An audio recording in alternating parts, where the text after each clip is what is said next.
కారణం ఏంటి? అది ఎక్కడి నుంచి స్టార్ట్ అయింది మీ లైఫ్‌లో? అంటే జర్నలిజం కానీ లేకపోతే నా నేను పోతున్నటువంటి వే కానీ అన్న ఈ రెండు అంటే ఓన్లీ జర్నలిజం చాలామంది నాలాగా జర్నలిజం చేస్తూ ఉన్నారు. ఎగ్జాక్ట్లీ. చాలామంది నాలాగా వివిధ సంస్థల్లో పనిచేస్తూ ఉన్నారు. కానీ దాంట్లో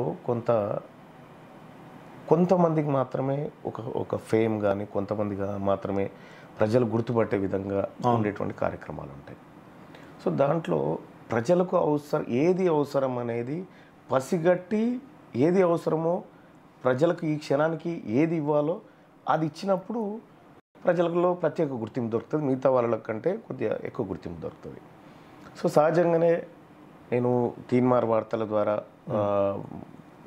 కొద్దిగా ఎక్కువ ఎలివేట్ అయినా. ఆ తర్వాత అంటే ఆ గెటప్ గొంగడి ఆ ద్వారా వచ్చింది.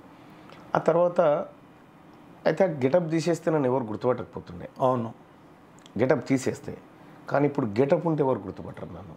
ఎగ్జాక్ట్లీ. అంటే ఆ పరిస్థితులు అంటే ఒక క్యారెక్టర్ నుంచి ఇంకొక క్యారెక్టర్కి రూపాంతరం చెందే క్రమంలో ఎన్నో స్ట్రగుల్స్ అయితే తప్ప అంత పేరున్నటువంటి ఒక క్యారెక్టర్ నుంచి క్యారెక్టర్కి మారలేదు. అవును. సో పరంపరలో జరిగినటువంటి పోరాటాలు కానీ జరిగినటువంటి కార్యక్రమాలు కానీ జరిగినటువంటి కేసులు కానీ జైలు జీవితాలు కానీ ఇవన్నీ ఏవైతే జరిగినాయో అవును సరే అవన్నిటి ద్వారా ఒక రకంగా గుర్తింపు వచ్చిందని నేను అనుకుంటా ఉన్నా. తీన్మార్ మల్లన్న అంటే ఒకటే వర్డ్లో చెప్పాలంటే చాలాసార్లు మీరు చెప్పారు, ప్రజలు కూడా మీకు నచ్చే వాళ్ళు చెప్పుకుంటారు. తీన్మార్ మల్లన్న అంటే వన్ వర్డ్లో చెప్పాలంటే ఏంటన్నా? నేను ప్రజల మనిషిని ఓన్లీ. ఓకే. మా అమ్మ నాన్న కొడుకున్నప్పుడు నేను తీన్మార్ మల్లన్న కాదు, నవీన్ కుమార్ని మన అమ్మ. నేను తీన్మార్ మల్లన్న అంటే ప్రజల మనిషిగా ఉన్నా కాబట్టి ప్రజల నుంచి వచ్చినటువంటి ఆ పేరు కాబట్టి. సరే అన్న, ఇప్పుడు మీరు కొంచెం అంటే నాకు అనిపిస్తుంది ఏంటంటే యాక్చువల్గా మీరు గత ప్రభుత్వం ఉన్నప్పుడు ఇదే క్వశ్చన్ అడిగి ఉంటే మీరు ఆన్సర్ వేరేది వచ్చేది కావచ్చు. నేను చెప్తా చూడండి అన్న, దీని వ్యూవర్స్ కూడా చెప్పినవాడిని నేను. ఒకటే మాటలో తీన్మార్ మల్లన్న అంటే అందరి ప్రజలకు గుర్తుకొచ్చేది ఇంతకుముందు ఏంటి, దేనివల్ల మీరు ఫేమ్ అయ్యారంటే అన్న ప్రశ్నించే గొంతు. మీ ట్యాగ్ లైన్ కూడా అదే. మీరు అంత పెద్ద గెటప్ రియల్ లైఫ్ అది. అందరూ జర్నలిస్టులు ఏదో ఒక రకంగా న్యూస్లో ప్రమోట్ చేసుకుంటూ ఉంటారు, అది వేరే. రియల్ లైఫ్లోకి వచ్చిన తర్వాత మీరు ఫేమ్ అయింది మీ తీన్మార్ మల్లన్న అనే పేరు కంటే ఒక ఎమోషన్ మీరు క్రియేట్ చేశారన్న. ఆ ఎమోషన్ పేరు ఏంటంటే ప్రశ్నించే గొంతు. ఓకే, మీరు ఒప్పుకుంటారు అన్న దీన్ని? నేను ప్రశ్నించే గొంత లేకపోతే ప్రశ్నించే లౌడ్ స్పీకర్ అనేది కాదు, కానీ నా పని నేను చేసిన. మీరు నేను ప్రశ్నించే గొంతును ఈ రాష్ట్రంలో మొట్టమొదటిసారి ఒక ప్రశ్నించే గొంతు ఇవాళ ఇంతమంది స్క్రీన్లు పెట్టుకొని క్వశ్చన్లు చేస్తున్నారు. ఛానల్స్ కావచ్చు, మెయిన్ లీడింగ్ ఛానల్స్ కావచ్చు. ఎందుకంటే మీరు చేసిన మీ ప్లస్ మీ మైనస్ రెండు కూడా మాట్లాడతాను నేను. ఇవాళ ఇంతమంది ప్రశ్నిస్తున్నారంటే నేను ప్రశ్నించే గొంతును అని చెప్పి మిమ్మల్ని మీరు ఇంట్రడ్యూస్ చేసుకున్నారు ఈ రాష్ట్రానికి. దాన్ని మీరు ఒప్పుకుంటారా ఒప్పుకోరా? ఒకటే మాటలు చెప్పండి అన్న. నేను ప్రశ్నించలేదు అని మీరు చెప్పగలుగుతారా? నేను అంటున్నా మీరు ప్రశ్నించే గొంతు అని నేను డైరెక్ట్ చెప్పేస్తున్నా. ఎస్, మీలాంటి వాళ్ళు అన్న చాలా మంది ప్రజలు మీరు ఆ విధంగా గుర్తించారు కాబట్టి నేను ప్రశ్నించే గొంతు. నేను ప్రశ్నించే గొంతు అని మీరు చెప్పారు కాబట్టి మేము ఏం ప్రశ్నిస్తాడని చూసినప్పుడు మీరు ప్రభుత్వానికి వ్యతిరేకంగా కావచ్చు, అక్కడ జరిగేటువంటి వాటికి వ్యతిరేకంగా మాట్లాడారు కాబట్టి అరే నిజమే తీన్మార్ మల్లన్న చెప్పింది నిజమే, ఈయన ప్రశ్నించే గొంతు అని ఒప్పుకున్నాం. And I appreciate that. Thank you. And next ఏంటన్నా, ఈ ప్రశ్నించే గొంతు ప్రజల కోసమా పదవుల కోసమా? రైట్, పదవుల కోసమే అనుకుంటే ఇంత సుదీర్ఘమైన జర్నీలో ఇన్ని ఆటుపోట్లు నా జీవితంలో ఉండేటి కాదు. నాకు ఈ పదవి 2014లో వచ్చేది నేను అనుకుంటే. నాకు ఇంకొక ఆస్తులో ఇంకొకటి అనుకుంటే నా కళ్ళ ముంగటి నుంచి చాలా పోయినాయి. దాన్ని బట్టి మీరే అర్థం చేసుకోరు నేను పదవుల కోసం చేసిన ఇంకో దానికోసం చేసిన. 2014లోనే వచ్చేదని మీరు అన్నారన్న. 2014లో మీరు తెలంగాణ గవర్నమెంట్ ఫామ్ కాక ముందు నుంచే మీరు V6లో ఉన్నప్పటి నుంచే మీరు కవిత గారిని ఇంటర్వ్యూ చేయడం కావచ్చు, మీరు ఒక ఇండైరెక్ట్గా మీరు తెలంగాణ మూవ్మెంట్లో టీఆర్ఎస్ పార్టీ అప్పర్ టీఆర్ఎస్ పార్టీకి మీరు సపోర్ట్ చేశారు. మూమెంట్ సపోర్ట్ చేసి దానికోసం పని చేశారు. అప్పుడు ఆ ఎలక్షన్స్లో మీరు టికెట్ అడిగారు. మీకు టికెట్ ఇవ్వకపోవడం వల్లనే మీరు బయటికి వచ్చి ఈ ప్రశ్నించే గొంతు అనేది ఒకటి పుట్టుకొచ్చింది అని ప్రజలలో ఒక నానుడి ఉందన్న. దానికి మీరు ఏమంటారు? అయితే ఇప్పుడు నాతో పాటు ఆ రోజు జరిగిన విషయం చెప్తా అన్న. ఇంకా మీకు ఎవిడెన్స్ కావాలంటే నాతో పాటు ఆ రోజు కేసీఆర్తో కలిసి కూర్చున్నటువంటి వ్యక్తి అన్న 5 ఉన్నారు. ఆ 5 నెంబర్లు ఇస్తా. ఓకే. ఆ రోజు ఏం జరిగింది అనేది మీరు వాళ్ళతో తెలుసుకోండి. ఓకే. ఒకటి ఆ రోజు జరిగినటువంటి అంశాన్ని మీకు వివరిస్తాను. 2014 సహజంగా ఎన్నికలు జరుగుతూ ఉన్నాయి తెలంగాణ రాష్ట్రంలో. కొత్త ముఖ్యమంత్రి ఏర్పడేటువంటి సందర్భంలో అయితే మరి కేసీఆర్ గారు ఏమనుకున్నారో నాకు తెలియదు. అంటే అప్పటికి నేను కొద్దిగా పాపులర్గా ప్రజల్లో వార్తల రూపంలో కొద్దిగా ఉన్న సందర్భంలో సహజంగా ఆయన ఇటువంటి వాడు పక్కన ఉంటే కొంత లాభం జరుగుతుందని ఆయన ఒక పార్టీ అధినేతగా ఊహించుండొచ్చు. దాంతో ఏం చేసిందంటే మీరు అడగండి, సాక్ష్యం కర్ణ ప్రభాకర్ గారు పేరు కూడా చెప్తా ఉన్నాను. రెండోది సూరజ్ అన్న. మూడోది టీ న్యూస్లకు సంబంధించినటువంటి అప్పటి CEO వాళ్ళందరూ కూడా నన్ను సార్ రమ్మంటున్నాడు, సార్ మాట్లాడతా అంటున్నాడు. సార్ అంటే కేసీఆర్ గారు బాస్. ఓకే. అయితే అప్పుడు రమ్మంటున్నారు అని చెప్పి పిలిస్తే నేను ఏదో హెల్త్ అండ్ ఎడ్యుకేషన్ ప్రోగ్రామ్ మీద నేను ఏదో ప్రోగ్రామ్ మీద బయటికి పోతా ఉన్నా. ఓకే. నాకు కేసీఆర్ గారు డైరెక్ట్ ఫోన్ చేసిరు. ఫోన్ చేసి ఎక్కడున్నావమ్మా నవీన్ అన్నాడు. అంటే నేను ఇట్లా కవరేజ్కి పోతున్నా సార్ అని చెప్పాను. అంటే 1 గంట వరకు రాగలుగుతావా, కలిసి ఫోన్ చేద్దామని అన్నాడు. లేదు సార్ నేను రాలేను, ఎందుకంటే నాకు కవరేజ్ ఉంది, ఆ టైం పోవాలని చెప్పిన. చెప్పిన తర్వాత సరే నువ్వు ఎప్పుడు వస్తావో చెప్పానంటే నేను చెప్తా సార్ అని ఫోన్ పెట్టేసిన. వెళ్ళిపోయిన తర్వాత మళ్ళీ ఒకరోజు ఫోన్ చేశాను. ఫోన్ చేసి నేను ఫామ్ హౌస్కి రండి అని అంటే లేదు సార్ నేను ఊరికి పోతున్నా అని చెప్పిన. అట్లా ఊరి మీదకైనా వస్తా, అట్లే కలిసిపోదామని అన్నాడు. లేదు సార్ ఇక నువ్వు ఊరు దాకేందుకు నేనే వస్తాపా అని చెప్పి అప్పుడు నేనొక్కరిని పోలే, నాతో పాటు ఇప్పుడు యాదాద్రి భువనగిరి జిల్లాకి జెడ్పీ వైస్ చైర్మన్గా ఉన్నటువంటి బీకు నాయక్. ఓకే. ఒకటి ఇప్పుడు ఆయన టీఆర్ఎస్ పార్టీలో ఉన్నాడు. ఓకే. ఆయన అడగండి మీరు చెప్తాను. రెండోది ఇప్పుడు ఒక స్కూల్ హెడ్ మాస్టర్గా ఉన్నాడు, ఎంప్లాయీ కాబట్టి పేరు చెప్పట్లేదు. ఓకే. స్కూల్ హెడ్ మాస్టర్గా ఉన్నారు ఆయన. ఇంకొక అతను ఇప్పుడు అసిస్టెంట్ ప్రొఫెసర్గా ఉన్నాడు శ్రీనిధి కాలేజ్లో. ఆ తర్వాత ఇంకా బాలరాజు వాళ్ళ ఫ్రెండ్ ఇంకొక అతను. ఓకే. మేము పోయి కలిసేటువంటి ఆయన దగ్గర పోయినటువంటి క్రమంలో ఏనుగు రవీందర్ రెడ్డి గారు, ఆ తర్వాత మహమూద్ అలీ గారు, చాలామంది ఉన్నారు అక్కడ. నేను పోయిన తర్వాత కలిసిన తర్వాత కూర్చున్న తర్వాత నవీన్ ఎట్లా ఉందమ్మా, ఏం జరుగుతుంది అని అంటే మీరు ముఖ్యమంత్రి అవుతారు సార్ అని చెప్పిన. అంటే అప్పటికే ఆయన పసిగట్టిండి అది. నేను దళితుని ముఖ్యమంత్రిని చేస్తాను కదా, నువ్వు ముఖ్యమంత్రి అవుతా అంటున్నావు ఏంది, ఎందుకు ఇట్లా కొడుతున్నా, లేదమ్మా మన ప్రభుత్వం వస్తుందని చెప్తా ఉండాలంటే. సరే మాట్లాడిన తర్వాత లేదు మేము నీకు నీ జీవితం నాకు ఇచ్చేసి నేను చూసుకుంటా, నేను ఇట్లా అనుకుంటున్నా, ఈ ఆలేరి వ్యవహారం ఇదంతా అనుకుంటున్నా అని చెప్పాను. కానీ మంచి సార్ అని భోజనం చేద్దామని వచ్చేసరికి లేదు సార్ కింద నా ఫ్రెండ్స్ ఉన్నారు, మేమంతా కలిసిపోయి భోజనం చేస్తామంటే లేదు పైకి విలువ అన్నాడు. పైకి విలువ అంటే పైకి వచ్చిరు. పైకి వచ్చిన తర్వాత అందరం కలిసి భోజనం చేసినాం.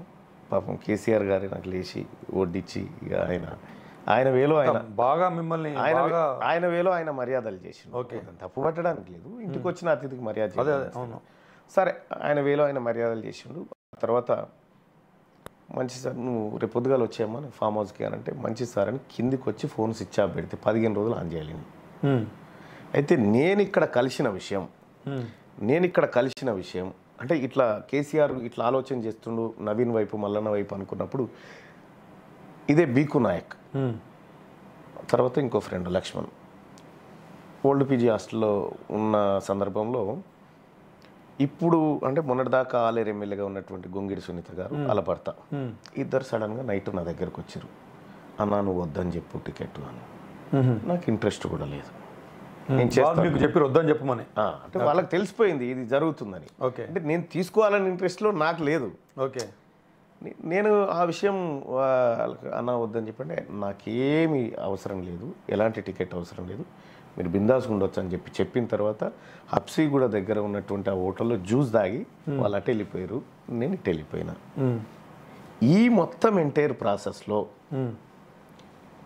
ఎక్కడన్నా తీన్మార్మలన్నా కేసీఆర్నో లేకపోతే ఇంకోనో టికెట్ కావాలని అడిగిన సందర్భం లేదు.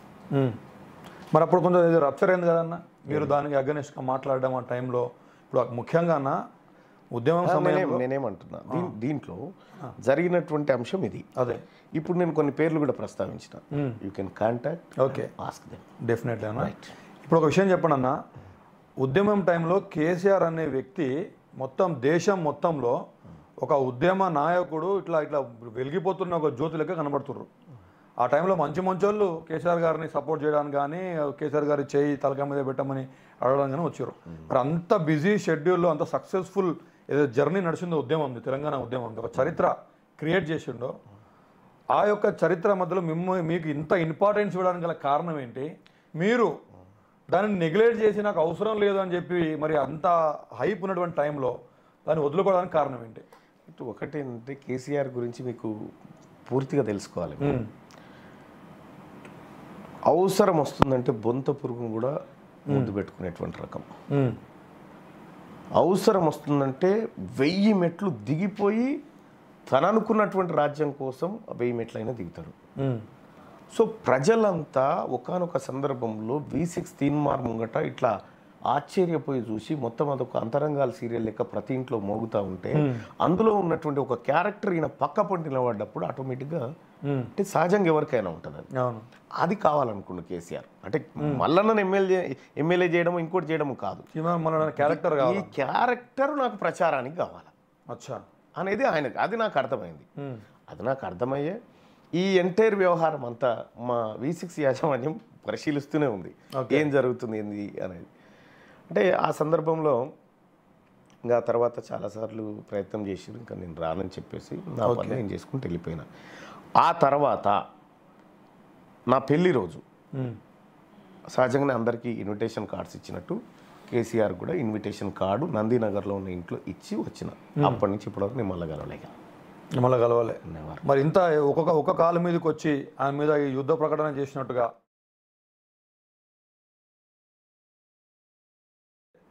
బీఆర్ఎస్ పార్టీ ఓడిపోయేంత వరకు చూస్తే మీరు ఒంటి కాలం మీద నిలబడి మొత్తం ఏదో పగబట్టినట్టుగా వాళ్ళు చేసిన ఏది కనబడలేదు. కేవలం ప్రతి దాంట్లో కూడా అంటే చూసే కోణంలోనే ఉంటుంది అంటారు కదా, మీరు చేసింది ప్రజలకు మాకు ఇట్లా కనబడ్డది అంటే ప్రతి దాంట్లో ఏదో ఒక నెగిటివ్ వెతుకుతారు. ఎందుకు అంటే కేసీఆర్ గవర్నమెంట్లో పాజిటివ్స్ ఏం జరగలేదంటారా మీ దృష్టిలో? అంటే ఒకటి ఏం చెప్తా అంటే మీరు చూసేటువంటి యాంగిల్ ఎట్లుంటుందో నాకు తెలియదు. అదే ఇప్పుడు ఆకాశం వైపు చూసినప్పుడు అక్కడ ఉండేటువంటి మేఘాల్లో ఒక ఆయనకు అల్లా కనిపిస్తాడు, ఒక ఆయనకు శంకరుడు కనిపిస్తాడు, ఒక ఆయనకు మర్రి చెట్టు కనిపిస్తుంది. అంటే ఎవరు చూసే విధానాన్ని బట్టి అది ఉంటుంది. నేను ఒక జర్నలిస్ట్గా ఏ అంశాన్ని చూడాలనుకుంటా అంటే, మాలాంటి వాళ్ళకి ఒక అంశం తెర మీదకి వచ్చినప్పుడు, మాలాంటి అంటే జర్నలిస్టులు, ఓకే, మాలాంటి జర్నలిస్టులు అంటే ఒక అంశం తెర మీదకి వచ్చినప్పుడు దానివల్ల జరిగే ఇంపాక్టు, దానివల్ల ప్రయోజనము, ఇవన్నీ బేరీజ్లు వేసుకొని మాట్లాడతాం. ఒట్టిగానే నోటి మాటగా మాట్లాడేటువంటి చాలా తక్కువ ఉంటాయి. ఓకే, అయితే కేసీఆర్లో ఏమీ మంచిగా అనిపించలేదంటే, నేను అనేక ఇంటర్వ్యూలో చెప్పిన, కేసీఆర్ కేవలం మంచి ఉద్యమకారుడు మాత్రమే, మంచి పరిపాలకుడు కాదు. అతనికి ఆర్థిక నియంత్రణ లేదు, అతను తీసుకున్నటువంటి నిర్ణయాలకు మాత్రమే వ్యతిరేకం. ఆ 45 కిలోల శరీరంతో నాకు పంచాయతీ లేదని 1000 మాటలు చెప్పిన. కాబట్టి కేసీఆర్ కోణం తీసుకున్నటువంటి నిర్ణయాలలో లోపాలే కదా మేము ఎత్తి చూపేది, మా పనే అది కదా. ఓకే, కాబట్టి అదే చేసినాం. ఇప్పుడు ఆర్థిక ఏదో అన్నారు, ఇప్పుడు ఏదో అన్నారు పేరు, అది ఆర్థిక నియంత్రణ లేదన్నారు. మరి ఇప్పుడు ఎకనామికల్ అనాలిటిక్స్ అన్నీ మనం చూస్తే పర్ క్యాపిటా కావచ్చు వాళ్ళు చూపిస్తుర్రు, జీడిపి వాళ్ళు చూపిస్తుర్రు, గ్రోత్ ఏముందో చూపిస్తుర్రు, అవునా కదా? ఇవన్నీ వాళ్ళు ఏదో చూపిస్తున్నారు. కూడా ఈ మూడిట్లలో దేని గురించి మాట్లాడుకుందాం? పర్ క్యాపిటా గురించి చెప్పండి. ఫస్ట్ ర్యాంక్లో ఉందని చెప్తున్నారు కదా. పర్ క్యాపిటా ఒక మనిషి పర్ క్యాపిటా అంటే ఎంత కన్సమ్స్ అవుతుంది, ఆయన ఎంత చేయగలుగుతుండు. 3 లక్షల రూపాయలు, 3,20,000 రూపాయలు ఉంది అనేది కేసీఆర్ గారు గతంలో చెప్పినటువంటి మాట. పర్ క్యాపిటా మనం రిపోర్టే, అది యాక్చువల్గా అది నేషనల్ రిపోర్ట్లోనే ఎగ్జాక్ట్లీ ఒక మనిషికి 3,20,000 ఆదాయం మనం చూపిస్తున్నప్పుడు, 3,25,000 రూపాయలతో అతను ఉండగలుగుతున్నాడని మనం చూపిస్తున్నప్పుడు, నీవు అప్లికేషన్లు ఏది పథకాలకు అప్లై చేసుకునేటప్పుడు అంటే తెలంగాణ రాష్ట్రంలో ప్రతి మనిషికి 3 లక్షలు అన్నట్టే కదా దాని లెక్కన పర్ క్యాపిటా అంటే యావరేజ్ కాదు, యావరేజ్గా అంతకంటే ఎక్కువ అందరికీ ఉండదు కానీ యావరేజ్ నో కొన్ని ఎక్కువ ఉండొచ్చు కొన్ని తక్కువ ఉండదు. నో అది అందరికీ ఈక్వల్గా చేసి చెప్పింది అది. అవును, అయితే 3 లక్షలు. అయితే నువ్వు పథకాలకు అప్లై చేసుకునేటప్పుడు 2 లక్షల రూపాయలు ఆదాయ సర్టిఫికేట్ తీసుకురమ్మని చెప్పినావు. అవును, ఈ 3 లక్షల నమ్మొద్దాం, ఈ 2 లక్షల నమ్మొద్దాం, అవునా కాదా? నీకు ఆదాయం నీకు 3 లక్షలు పర్ క్యాపిటా అనేది సగటు. అది ఓకే, తెలంగాణలో 100 కోట్ల ఉన్నారు. ఇట్లా మీకు సమజ్ కాకపోతే ఇంకో రూట్లో చెప్తా అన్న. పర్ క్యాపిటా యాక్చువల్గా నేను మాట్లాడాలనుకునేది నిరుద్యోగుల గురించి, కానీ టాపిక్ వచ్చింది మనం కంటిన్యూ చేస్తున్నాం దీన్ని. మాట్లాడుకుంటే తప్పేముంది అన్న. పర్ క్యాపిటా అనేది కేవలం వ్యక్తి సంపాదించే ఆదాయమో ఇది కాదు. రాష్ట్రంలో ఉన్న అందరు వ్యక్తులు, ఆ రాష్ట్రం యొక్క గ్రోత్, దాని యొక్క revenue generation. No, power consumption కూడా. అవును, విద్యుత్ వినియోగం కూడా దీంట్లో ఇంక్లూడ్ అవుతుంది. విద్యుత్ వినియోగము ఇప్పుడు రాష్ట్ర ప్రభుత్వం ఎట్లా లెక్కలు చెప్తుంది, ఇవాళ మేము కన్జంప్షన్ ఏది 1000 యూనిట్లు వాడగలిగినాం, 1000 యూనిట్లు కన్జంప్షన్ అయిందంటే దాని అర్థమైంది 1000 యూనిట్ల ఉత్పత్తి ఏదో జరిగిందనేది చూపించడం కోసం అన్నట్టు. ఈ రకంగా పర్ క్యాపిటా అనేది అనేకమైనటువంటి అంశాలతోని ముడిపడి ఉంటుంది. అయితే ఇక్కడ ఈ వ్యక్తులు ఈ 4 కోట్ల మంది ఉన్నారు, 4 కోట్ల మంది పేరు మీద ఈ 4 లక్షల కోట్లు ఖర్చు పెట్టినాం అని చెప్పడం. అయితే నువ్వు పెట్టిన ఖర్చు ఎక్కడ? కాళేశ్వరం. నువ్వు పెట్టిన ఖర్చు ఎక్కడ? మిషన్ భగీరథ. నువ్వు పెట్టిన ఖర్చు ఎక్కడ? మిషన్ కాకతీయ పేరుతో పెట్టినావు. 1000 కోట్ల లక్షల కోట్ల రూపాయలు అక్కడ పెట్టినావు. సరే అన్న, నేను ఇప్పుడు బీఆర్ఎస్ కు ఏదో వకాలత్ పుచ్చుకున్నట్టు ఉంటుంది ఇది. బీఆర్ఎస్ గురించి మాట్లాడలేదు జనరల్గా. అంటే ఇప్పుడు మన రాష్ట్రం సంబంధించినటువంటి ఎకనామికల్ స్టేటస్ ఏముంది, అప్పుడేముంది, ఇప్పుడేం కాబోతుంది, అదే చెప్తా ఉన్నా. అయితే వాస్తవానికి దగ్గరగా ఉండాలంటే నీవు చేసిన అప్పులన్నీ నేను ప్రజలకు పెట్టిన కాబట్టి వాళ్ళంతా పెదగయ్యరని చెప్తున్నావు. అంటే అప్పులు అంటే ఇన్వెస్ట్మెంట్స్ అంటే అంటారు. యాంగిల్లో చెప్తున్నావు. నువ్వు పెట్టినటువంటి ఇన్వెస్ట్మెంట్ల వల్ల ఇప్పుడు సపోజ్ కాళేశ్వరంలో 1 లక్ష కోట్లు పెట్టినావు. కాళేశ్వరం ద్వారా నువ్వు ఏమని తెచ్చినావు అక్కడ లోను? కాళేశ్వరం నీళ్ళను అమ్మడం ద్వారా రైతులకు వాళ్ళు కట్టే పన్నుల ద్వారా లోన్లు కడతా అని చెప్పిండు. Is it possible? పాసిబులా? ఎక్కడ అమ్ముతావు నువ్వు నీళ్ళు? నువ్వు ఇదే కాళేశ్వరంలో 1 ఎకరా నీళ్లు పారించడానికి 9th ఫేజ్లో 1 ఎకరాకు విద్యుత్కి అయ్యే ఖర్చు 52,000. 1 ఎకరా పంట పండిస్తే వచ్చే ఆదాయం 25,000 అన్న. ఇది లాసా లాభమా? ఇదే రకమైన పర్ క్యాపిటా. ఓకే, అంటే ఏంటంటే లెక్కలతో మాయాజాలం. పర్ క్యాపిటా ఇప్పుడు వీళ్ళు బీఆర్ఎస్ వాళ్ళు కాదు కదన్న క్యాలిక్యులేట్ చేసేది. అంటే నేను అన్ని రాష్ట్రాలకు సంబంధించిన క్యాలిక్యులేషన్స్ అలాంటివి 100% మీరు చెప్పేది కరెక్టే. కానీ ఈ రాష్ట్రం ఇచ్చేటువంటి లెక్కల ఆధారంగానే అక్కడ తయారు చేయబడతాయి. రెండో అంశం, దీనిపైన పర్యవేక్షణ కంట్రోలర్ అండ్ ఆడిటర్ జనరల్ దీన్ని పర్యవేక్షిస్తాం. కంట్రోలర్ అండ్ ఆడిటర్ జనరల్ క్లియర్గా కాళేశ్వరం అనేటువంటిది పనికిరాని వ్యవహారము, ఇక్కడ కేసీఆర్ చేపట్టినటువంటి పథకాలన్నీ లోపభూయిష్టంగా ఉన్నాయని మొన్న అసెంబ్లీ సమావేశాల కంటే ముందు కాగ్ తన నివేదికను పెడితే తెలంగాణ రాష్ట్ర ప్రభుత్వం కాగ్ రిపోర్ట్ను అసెంబ్లీలో పెట్టింది. సరే అన్న, దీన్ని మళ్ళీ కంటిన్యూ చేద్దాం మనము. ఓకే, దీన్ని మళ్ళీ కంటిన్యూ చేద్దాం, ఎందుకంటే ఫర్దర్గా దానికి సంబంధించిన అంశాలు ఉన్నాయి. ఓకే, ఇప్పుడు ఒకటి అడుగుతున్నాను నేను, మీరు ఒకసారి మీ నోటితో మీరు ఒక మాట చెప్పారన్న, నేను ఏదైనా పార్టీలో చేరాలనుకుంటే, లేకపోతే నాకే పదవులు కావాలనుకుంటే, నేను ఏదైనా జెండాలకు వత్తాసు పలకాలనుకుంటే నాకు ఎప్పుడో ఎన్నో పదవులు వచ్చేది, నేను పదవుల కోసం పార్టీల కోసం కాదు ప్రజల కోసం వచ్చినా అని అన్నారు. మీరు అన్న మాటనే కాదంటే నా రికార్డింగ్ నేను చూపిస్తాను, నేనే చెప్తున్నా కదా అన్నారు. మరి ఎట్లాగూ బీఆర్ఎస్ ఉన్నప్పుడు మీకు అవకాశం లేదని మాకు తెలిసిన విషయం చెప్తున్నా. ఓకే, మేము అక్కడ జరిగింది మేము చూడలేదు. మీ యాంగిల్లో, మా ప్రజల యాంగిల్లో బీఆర్ఎస్కి ఎట్లా బీఆర్ఎస్ రిప్రజెంట్ చేస్తున్నారు ఇక్కడ. అవును, అందుకోసం నేను ప్రజలు రిప్రజెంట్ చేస్తున్నా. అదే మీ యాంగిల్లో 10 సంవత్సరాలు బీఆర్ఎస్ గవర్నమెంట్ ఉన్నప్పుడు తీన్మార్ మల్లన్నకి ఎట్లాగూ పదవి కానీ పార్టీలో కానీ అవకాశం లేదు, కాబట్టి నాకు పదవులు కానీ పార్టీలు కావాలని అవసరం లేదని చెప్పి ఆ టైంలో, అంటే పూటకో మాట రోజుకో వేషం వేసేటువంటి మైండ్ సెట్ మల్లన్నది, కాబట్టి అప్పుడు దానికి అనుకూలంగా ఆ విధంగా మాట్లాడిండు. ఇప్పుడు కాంగ్రెస్ గవర్నమెంట్ రాగానే వెంటనే నాకు పదవి కోసము ఇప్పుడు తహతహలు ఆడుతుండు అని అంటారు ప్రజలు. మీరు ఏమంటారు దానికి? ఒకటి, ఫస్ట్ ఆఫ్ ఆల్ మరి మీ మాట ఏమైంది? డబుల్ స్టాండర్డ్స్ మాటలు ఎందుకు అని అడుగుతారు. ఒకటి అన్నోరన్న, రాజకీయాలు స్ట్రేట్గా బుల్లెట్ లాగా స్ట్రేట్గా వచ్చినప్పుడు నువ్వు బుల్లెట్ లాగానే ఎదుర్కోవాలి. రాజకీయాలు వంకర తింకరగా వస్తున్నప్పుడు నువ్వు ఏ అవకాశాన్ని వదులుకుంటుందో దాన్ని ఎదుర్కోవాల్సి ఉంటుంది. ఒకటి. రెండో అంశం, పూటకో పార్టీ పూటకో మాట. పూటకో మాట రోజుకో వేషం. రైట్. దీనికి నువ్వు ఒక్కటి రెండు ఉదాహరణలు నువ్వు చెప్పాలి. చెప్పు. ఫస్ట్ ఉదాహరణ ఏంటంటే అన్న, ఇప్పుడు నేను చెప్పింది అప్పుడేమో నాకు పార్టీలు పదవులు అవసరం లేదని మీరు అన్నారు. ఇప్పుడేమో పార్టీలు పట్టుకొని తిరుగుతున్నారు, పార్టీ టికెట్ కూడా ఇచ్చింది, ఇదొకటి. రెండో మాట, బీఆర్ఎస్ పార్టీ ఉన్నప్పుడు మీరు కొన్ని విషయాలను విమర్శించారు. ఫర్ ఎగ్జాంపుల్ చిన్న విషయమే చెప్తాను నేను, చాలా ఉన్నాయి, ఒక చిన్న ఎగ్జాంపుల్ చెప్తా. స్టూడెంట్ సంబంధించింది. 1 minute లేట్, ఎగ్జామ్కి 1 minute లేట్ వెళ్ళడం వల్ల ఎగ్జామ్కి అలో చేయట్లేదు పిల్లలు అని చెప్పి బీఆర్ఎస్ గవర్నమెంట్ ఉన్నప్పుడు మీరు ఆ విషయం చదవగానే మీరు ఏమన్నారంటే, ఎంత దుర్మార్గం ఇది, 1 minute లేట్ వస్తే మీరు అలో చేయరా? మీ గవర్నమెంట్ ఆఫీసర్లు మొత్తం కూడా టైంకి వస్తుర్రా? మరి వాళ్ళకు కూడా 1 minute లేట్ అయితే మీరు ఆబ్సెంట్ ఇస్తున్నారా?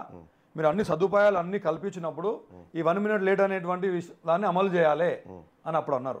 వెంటనే కట్ చేస్తే మొన్న కాంగ్రెస్ గవర్నమెంట్లో ఎగ్జామ్ జరిగినప్పుడు మీ పక్కకున్న వ్యక్తి చదివిండు, 20 మంది ఏదో 1 minute లేట్ వల్ల ఆబ్సెంట్, వాళ్ళు రానియలేదు లోపలికి అనగా మీరేమన్నారు వెంటనే, ఎందుకు అబ్బా తొందరగా వస్తే అయిపోతుంది కదా, 1 నిమిషం, మీరు ఎగ్జామ్ మీరు కొంచెం ముందు రావాలి అని చెప్పి ఒకటేసారి మీరు డబుల్ స్టాండర్డ్ మాటలు మాట్లాడారు. కాబట్టి నేను ఆ మాట అన్న, దానికి మీరు ఏమంటారు? దానికంటే ముందు ఆ వార్త నేను పొద్దున 4:30కి చదివి ఆ సంబంధిత అధికారికి ఫోన్ చేసిన. ఏం జరిగిందంటే అప్పటికి 10 minutes లేట్ ఉన్నారు వాళ్ళు. 10 minutes లేట్ ఉన్నారు వీళ్ళు. 10 నిమిషాలు లేట్ వచ్చారని అంటే పిల్లలు తప్పు పడతారన్న ఉద్దేశంతో కొద్దిగా ముందుకు వస్తే ఏమవుతుంది అనే భాషలో చెప్పుకున్నా. అంతే తప్ప కానీ వాళ్ళు ఏదో 1 minute లేట్, 1 minute కాదు వాళ్ళు లేట్ అయింది, 10 minutes లేట్ అయ్యారు. అప్పటికి లేట్ అయ్యారు, అయిపోయింది. లేట్ అయిన తర్వాత మరి ఎందుకు సార్ అట్లా ఎందుకు చేసారంటే, ఏం చేయలేము సార్, ఇక 1 minute 2 minutes అయితేనే నెట్టేస్తాము, కానీ వీళ్ళు పూర్తిగా 10 నిమిషాలు లేట్ వస్తే ఎట్లా తీసుకుంటాం సార్, మాకు కూడా కొన్ని నిబంధనలు ఉంటాయి కదా అనేటువంటి మాట. సరే, ఆ విషయాన్ని ఇట్లా ఎందుకు చెప్పినావు అనేది మీ క్వశ్చన్. అవును, తీన్మార్ మల్లన్నగా చెప్తా ఉన్నా, ఆ రోజు 100% నేను అన్నది నిజం. అప్పుడు ఆ రాష్ట్ర ప్రభుత్వాన్ని అన్నది నిజం. కానీ ఇప్పుడు సౌకర్యాలు పెంచి ఆర్టీసీ కూడా ప్రత్యేక బస్సులను ఈ విద్యార్థుల కోసం, ఈ పరీక్షల కోసం ఏర్పాటు చేసింది. సజ్జనార్ గారు ట్వీట్ కూడా ఉంటుంది, మీరు చూడండి. అప్పుడు కూడా పరీక్షల కోసం ప్రత్యేక బస్సులు పెట్టరు కదన్న, మరి ఎందుకు చేరుకోలేకపోయారు? ఎప్పుడు హెలికాప్టర్ పెట్టినా కూడా కొంతమంది లేట్ అవుతారు. విషయం చెప్పాలన్నా అన్వర్ గారు, పెద్దపల్లిలో కేటీ రామారావు సభ పెడితే స్కూళ్ళకు సెలవిచ్చి ప్రైవేట్ బస్సులను తీసుకొని తన సభ కోసం వాడుకున్నాడు. టీఆర్ఎస్ పార్టీ అక్కడ ఏది మన ఔటర్ రింగ్ రోడ్ దగ్గర సభ పెడితే మొత్తం బస్సులన్నీ ఎంగేజ్ చేసుకొని ప్రజలకు రవాణా సౌకర్యం, అంటే వాళ్ళ ఇంటెన్షన్ ఎంత ఈజీగా ఉంటుందో చూడండి. అంటే వాళ్ళ ప్రజల యాంగిల్లో ఎట్టి పరిస్థితుల్లో ఉండదు వాళ్ళకు. కాబట్టి ఆ రోజు నేను ఆ విధమైనటువంటి వ్యాఖ్యలు చేసిన కూడా. ఓకే, ఇప్పుడు ఇంకొక మాట నేను అదే చెప్తున్నా, ప్రశ్నించే గొంతు అప్పుడు ప్రశ్నించింది, ఇప్పుడు మూగపోయింది. ఎందుకు మూగపోయింది? మూగపోవడం గల కారణం ఏంటి? ప్రశ్నించే గొంతు ఇంతకుముందు అడిగినట్టు కేవలం పదవుల కోసమేనా, ప్రజల కోసం కాదా? ఆనాడు మీరు ప్రశ్నించేటప్పుడు ఏ పార్టీ మీకు టికెట్ ఇవ్వలే, ఏ పార్టీ మీ వెనుక నిలబడలే, మీరు ప్రభుత్వంలో ఉన్న పార్టీని వ్యతిరేకిస్తూ సింగిల్గా ఒక్కరు కొట్లాడుతుంటే మీరు ఒక్కరు కాదు మేమందరం ఉన్నామని చెప్పి సామాన్య పౌరులందరూ మిమ్మల్ని ఓన్ చేసుకున్నారు. కాబట్టి నైతికంగా మీరు గెలిచినట్టే. అంత పెద్ద ప్రభుత్వంలో ఒక వ్యక్తి వెళ్ళి అన్ని ఓట్లు సంపాదించుకోవడం కేవలం 5,000 ఓట్ల మార్జిన్తో మీరు ఓడిపోయారు. అప్పుడు మిమ్మల్ని అంతా ఓన్ చేసుకున్నారు ప్రజలు, మీకు అంత పెద్ద హోదా ఇచ్చారు. సీఎం అయినా కానీ 5-10 సంవత్సరాల నుండి దిగిపోతాడు, కానీ ప్రజల గుండెల్లో మీకు అంత పెద్ద హోదా ఇచ్చారు. ఎవ్వరు లేకపోయినా మేము ఉన్నాం, మేము గెలిపించుకుంటామని చెప్పి అది చేసిర్రు. ఇవాళ కూడా మీరు అట్లనే ఉండి ఉంటే, అట్లనే ప్రజల ప్రశ్నించే గొంతులాగా ఉండి ఉంటే ఇవాళ కూడా మీరు అవుట్రైట్గా 100% గెలుస్తారు కావచ్చు, దానిలో డౌట్ లేదు. కానీ సడన్గా మీరు ఇంత పెద్ద హోదా, అంటే ప్రజల గుండెల్లో మీకు అంత పెద్ద స్థానాన్ని ఈ చిన్న హోదాల కోసం ఎందుకు మీరు వదులుకున్నారు అనేది నా ప్రశ్న. అక్కడ ప్రజలు ఓట్లేయాల్సింది, ఇక్కడ ప్రజలు ఓట్లేయాల్సింది. First of all Teenmar Mallanna ప్రజలకు ఏదో దూరమైందనే యాంగిల్లో, ప్రజలకు తీన్మార్ మల్లన్నకి ఏదో బంధం తెగిపోయిందనే యాంగిల్లో, ఈ కాలంలో ప్రజలకు తీన్మార్ మల్లన్నకు ఎక్కడ బంధం తెగిపోయింది? మీరు అన్నటువంటి ప్రశ్నించే గొంతు ఇప్పుడు ఎందుకు మూగబోయిందని అంటారు. అవును, అప్పుడు ప్రశ్నించే స్థానంలో ఉన్నా, ఇప్పుడు అమలు చేసే బాధ్యతలో ఉన్నా. ఓకే, అర్థమైందన్న? సహజంగా ఒక ఆయన ఏమనుకుంటాడంటే ప్రెషర్ గ్రూప్ ఏమనుకుంటుందంటే తీన్మార్ మల్లన్నని ఇవాళ కూడా ఆయన మీద దాడులు జరిగేది ఉండే కదా, ఇయాల మీద ఆయన కేసులు పెట్టాలి కదా, ఆయన జైల్లో పడేది ఉండే కదా, మన కోసం పడాలి కదా అనేటువంటి దృక్పథంతో వాళ్ళు ఉంటారు. ప్రజలు అందరూ ఉంటారు అట్లా కొద్ది మంది మాట చెప్తున్నారు. అంటే సహజంగా వాళ్ళ నుంచి వచ్చే ప్రశ్న, ఓకే ఇంప్లిమెంట్ చేసేటువంటి బాధ్యత కూడా ఎందుకు ఎత్తుకోకూడదు? తప్ప అది తీసుకోవచ్చు, బాధ్యత తీసుకోవచ్చు. సో తీన్మార్ మల్లన్న ప్రశ్నించే నువ్వు స్టార్ట్ చేయి, ఎవరొద్దన్నారు? ఇవాళ అన్వర్ ఛాలెంజ్ చేస్తున్నంటే నేను వచ్చి కూర్చున్నాయిడా, అవును, అది నా బాధ్యత నువ్వు తీసుకున్నట్టు కాదు కదా, తీసుకున్నట్టే కదా, అవును. మరి అది తప్పెట్లయితుంది? ఎప్పటికి తీన్మార్ మల్లన్న ఎందుకు ప్రశ్నించాలి? నువ్వు స్టార్ట్ చేయ పని. ఓకే అన్న, మీ పని నేను స్టార్ట్ చేసిన, ఇప్పుడు మీకు కొత్త పని వచ్చింది, బాధ్యతగా నేను ఉంటాను మీరు చెప్తున్నారు. మరి ఆ బాధ్యత ఇప్పుడు నేను వస్తున్నా అసలు పాయింట్కి. నిరుద్యోగులు ఎవరైతే ఉన్నారో అన్న, మీరే మీ ఛానల్లో నిరుద్యోగులకు డైరెక్ట్గా లైవ్లో చెప్పారు ఇట్లా, నిరుద్యోగులారా మీ జీవితాలు మారవు, మీరు ఇట్లనే ఉండిపోతారు, మీ జీవితాలు మారాలంటే మీరు అందరూ బయటికి పోయి ఇంటింటికి పోయి అందరికీ చెప్పండి, మీ గవర్నమెంట్ పోతేనే మాకు ఉద్యోగాలు వస్తాయి, వీళ్ళ ఉద్యోగాలు ఊడగొడితేనే మాకు ఉద్యోగాలు వస్తాయి అని చెప్పి మీరు ఓపెన్గా పిలుపునిచ్చారు. మీ పిలుపుని విని నిరుద్యోగులు మొత్తం జియో 46 అభ్యర్థులు కావచ్చు, గ్రూప్ 1, గ్రూప్ 2, గ్రూప్ 3 అప్పుడు అన్ని నోటిఫికేషన్లు ఆగిపోయే ఉన్నాయి, అందరిలో ఫ్రస్ట్రేషన్లో ఉన్నారు. మీరు చెప్పిన ఒక సవాలుకు వాళ్ళు ఏం చేశారంటే ఇళ్లలో ఉండే సామాన్లు అమ్ముకొని ఇళ్లలో డబ్బులు అప్పులు చేసి తీసుకొచ్చి సొంత డబ్బులతోని ఊరూరు తిరిగి గడప గడపకు పోయి అమ్మని దండం పెడతాం, కాలు మొక్తాం, మీరు మీ పెన్షన్ల కోసము దీనికోసం చూసుకోకండి, మాకు ఉద్యోగం వస్తే మేమే మీకు అన్నం పెడతాం, మేమే అన్నం చూసుకుంటాం, మీరు కూడా ఈ మాట చెప్పారు. అట్లా మొత్తం ప్రచారం చేసి ఒక విధంగా ఒక మెయిన్ లీడ్గా నిరుద్యోగులు మొత్తం చేయి మీద తీసుకున్నారు, కాంగ్రెస్ని గెలిపించారు అన్న. ఇది మీరు ఒప్పుకుంటారా ఒప్పుకోరా? ఒక మాట చెప్తా, ఈ తెలంగాణ రాష్ట్రంలో కాంగ్రెస్ పార్టీ అధికారంలోకి వచ్చిందంటే అది నిరుద్యోగులు ప్రజలు అందరూ కలిసికట్టుగా కంకణం కట్టుకొని పోరాటం చేస్తే కాంగ్రెస్ పార్టీ అధికారంలోకి వచ్చింది. 100% అన్న, ప్రజలేదు ఉంది, కానీ నేను నిరుద్యోగుల పాత్ర వరకే అడుగుతున్నా. నిరుద్యోగుల పాత్ర కూడా చెప్తున్నా, మీరు ఒప్పుకుంటారా ఒప్పుకోరా? నిరుద్యోగుల పాత్ర కూడా చెప్తా ఉన్నా, వాళ్ళు లేకపోతే ఇవాళ కాంగ్రెస్ పార్టీ అధికారంలోకి వచ్చేది కాదు. 100% ఇది నమ్ముతురుగా మీరు? నేనే చెప్తుంటే మళ్ళీ నేనే కదా చెప్తా. అంటే ఏదో లైవ్ కోసం కాదు, మీరు మనస్ఫూర్తిగా చెప్తుర్రా? మనస్ఫూర్తిగా చెప్తున్నా. ఇది నిరుద్యోగుల వల్లనే, నిరుద్యోగులను ఆ రాష్ట్రం ప్రభుత్వం, అప్పటి కేసీఆర్ ప్రభుత్వం నయవంచన గురి చేసింది కాబట్టే రగిలినటువంటి నిరుద్యోగులు కక్ష తీర్చుకొని ఆ దుర్మార్గమైనటువంటి కేసీఆర్ పరిపాలనను అంతం చేసిరు. నిరుద్యోగులకు రగులితే ఎట్లుంటుందో మీరు దానివల్ల లాభపడ్డరు, ఆ పార్టీ దానివల్ల నష్టపడ్డది, ప్రజలకు కూడా తెలిసింది నిరుద్యోగులు రగులితే ఎట్లుంటుందో.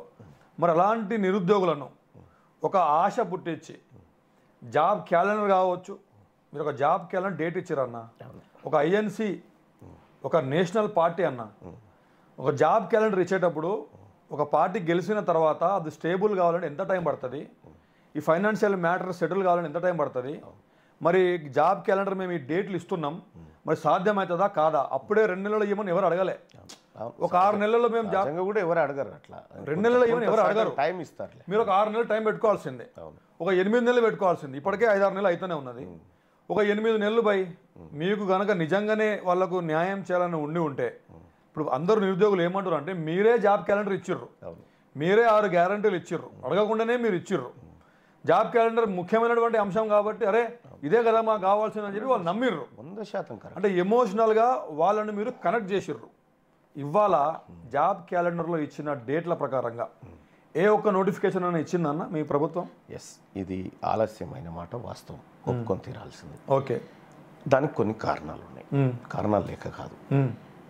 కాంగ్రెస్ పార్టీ ప్రభుత్వం ఏర్పడ్డ తర్వాత కాంగ్రెస్ పార్టీ ఈ ప్రజలకు ఏమేమి హామీలు ఇచ్చింది, ఆ హామీలను నెరవేర్చడం కోసం ఎన్ని సౌకర్యాలు అందుబాటులో ఉన్నాయి, ఇది ప్రభుత్వంలోకి వచ్చిన తర్వాత తెలిసేటువంటి అంశాలు ఎక్కువ ఉంటాయి. సరే, ప్రభుత్వం అధికారంలోకి రావడానికి హామీలు ఇస్తాం, చేస్తాం, రాజకీయ పార్టీలుగా అన్నీ చేస్తారు, కానీ అల్టిమేట్గా ఒక సీటు మీద కూర్చున్న తర్వాత దానికి కొన్ని బాధ్యతలు ఏర్పడతాయి. దానికి ఒక గత ప్రభుత్వం ఉన్నప్పుడు ఇప్పుడు కనీసం ఫస్ట్ తారీఖు జీతాలు వచ్చే పరిస్థితి లేకుండే కేసీఆర్ ఉన్నప్పుడు. అవును, కానీ ముఖ్యమంత్రి గారితో నేను కూర్చున్నప్పుడు ఆయన ఒక మాట చెప్పిండు, నవీన్, కేసీఆర్ ఉన్నప్పుడు నెలకు 600 కోట్లు దుబారా అయ్యేటి, ఇలా మనం కట్టడి చేస్తూ ఉన్నాం, అందుకోసమే మనం ఈ రైతు బంధు డబ్బులో అవో ఇవో ఇవ్వగలుగుతా ఉన్నాం, ఉద్యోగస్తులకు సరైన టైంలో జీతాలు ఇవ్వగలుగుతున్నాం. ఇట్లా సెట్ చేయాల్సిన రైతు బంధు పడ్డదా అన్న? పడ్డది.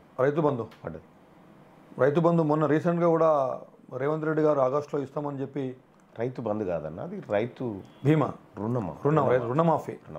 రుణమాఫీ ఆగస్టులో. రైతు బంధు పడడం స్టార్ట్ అయింది.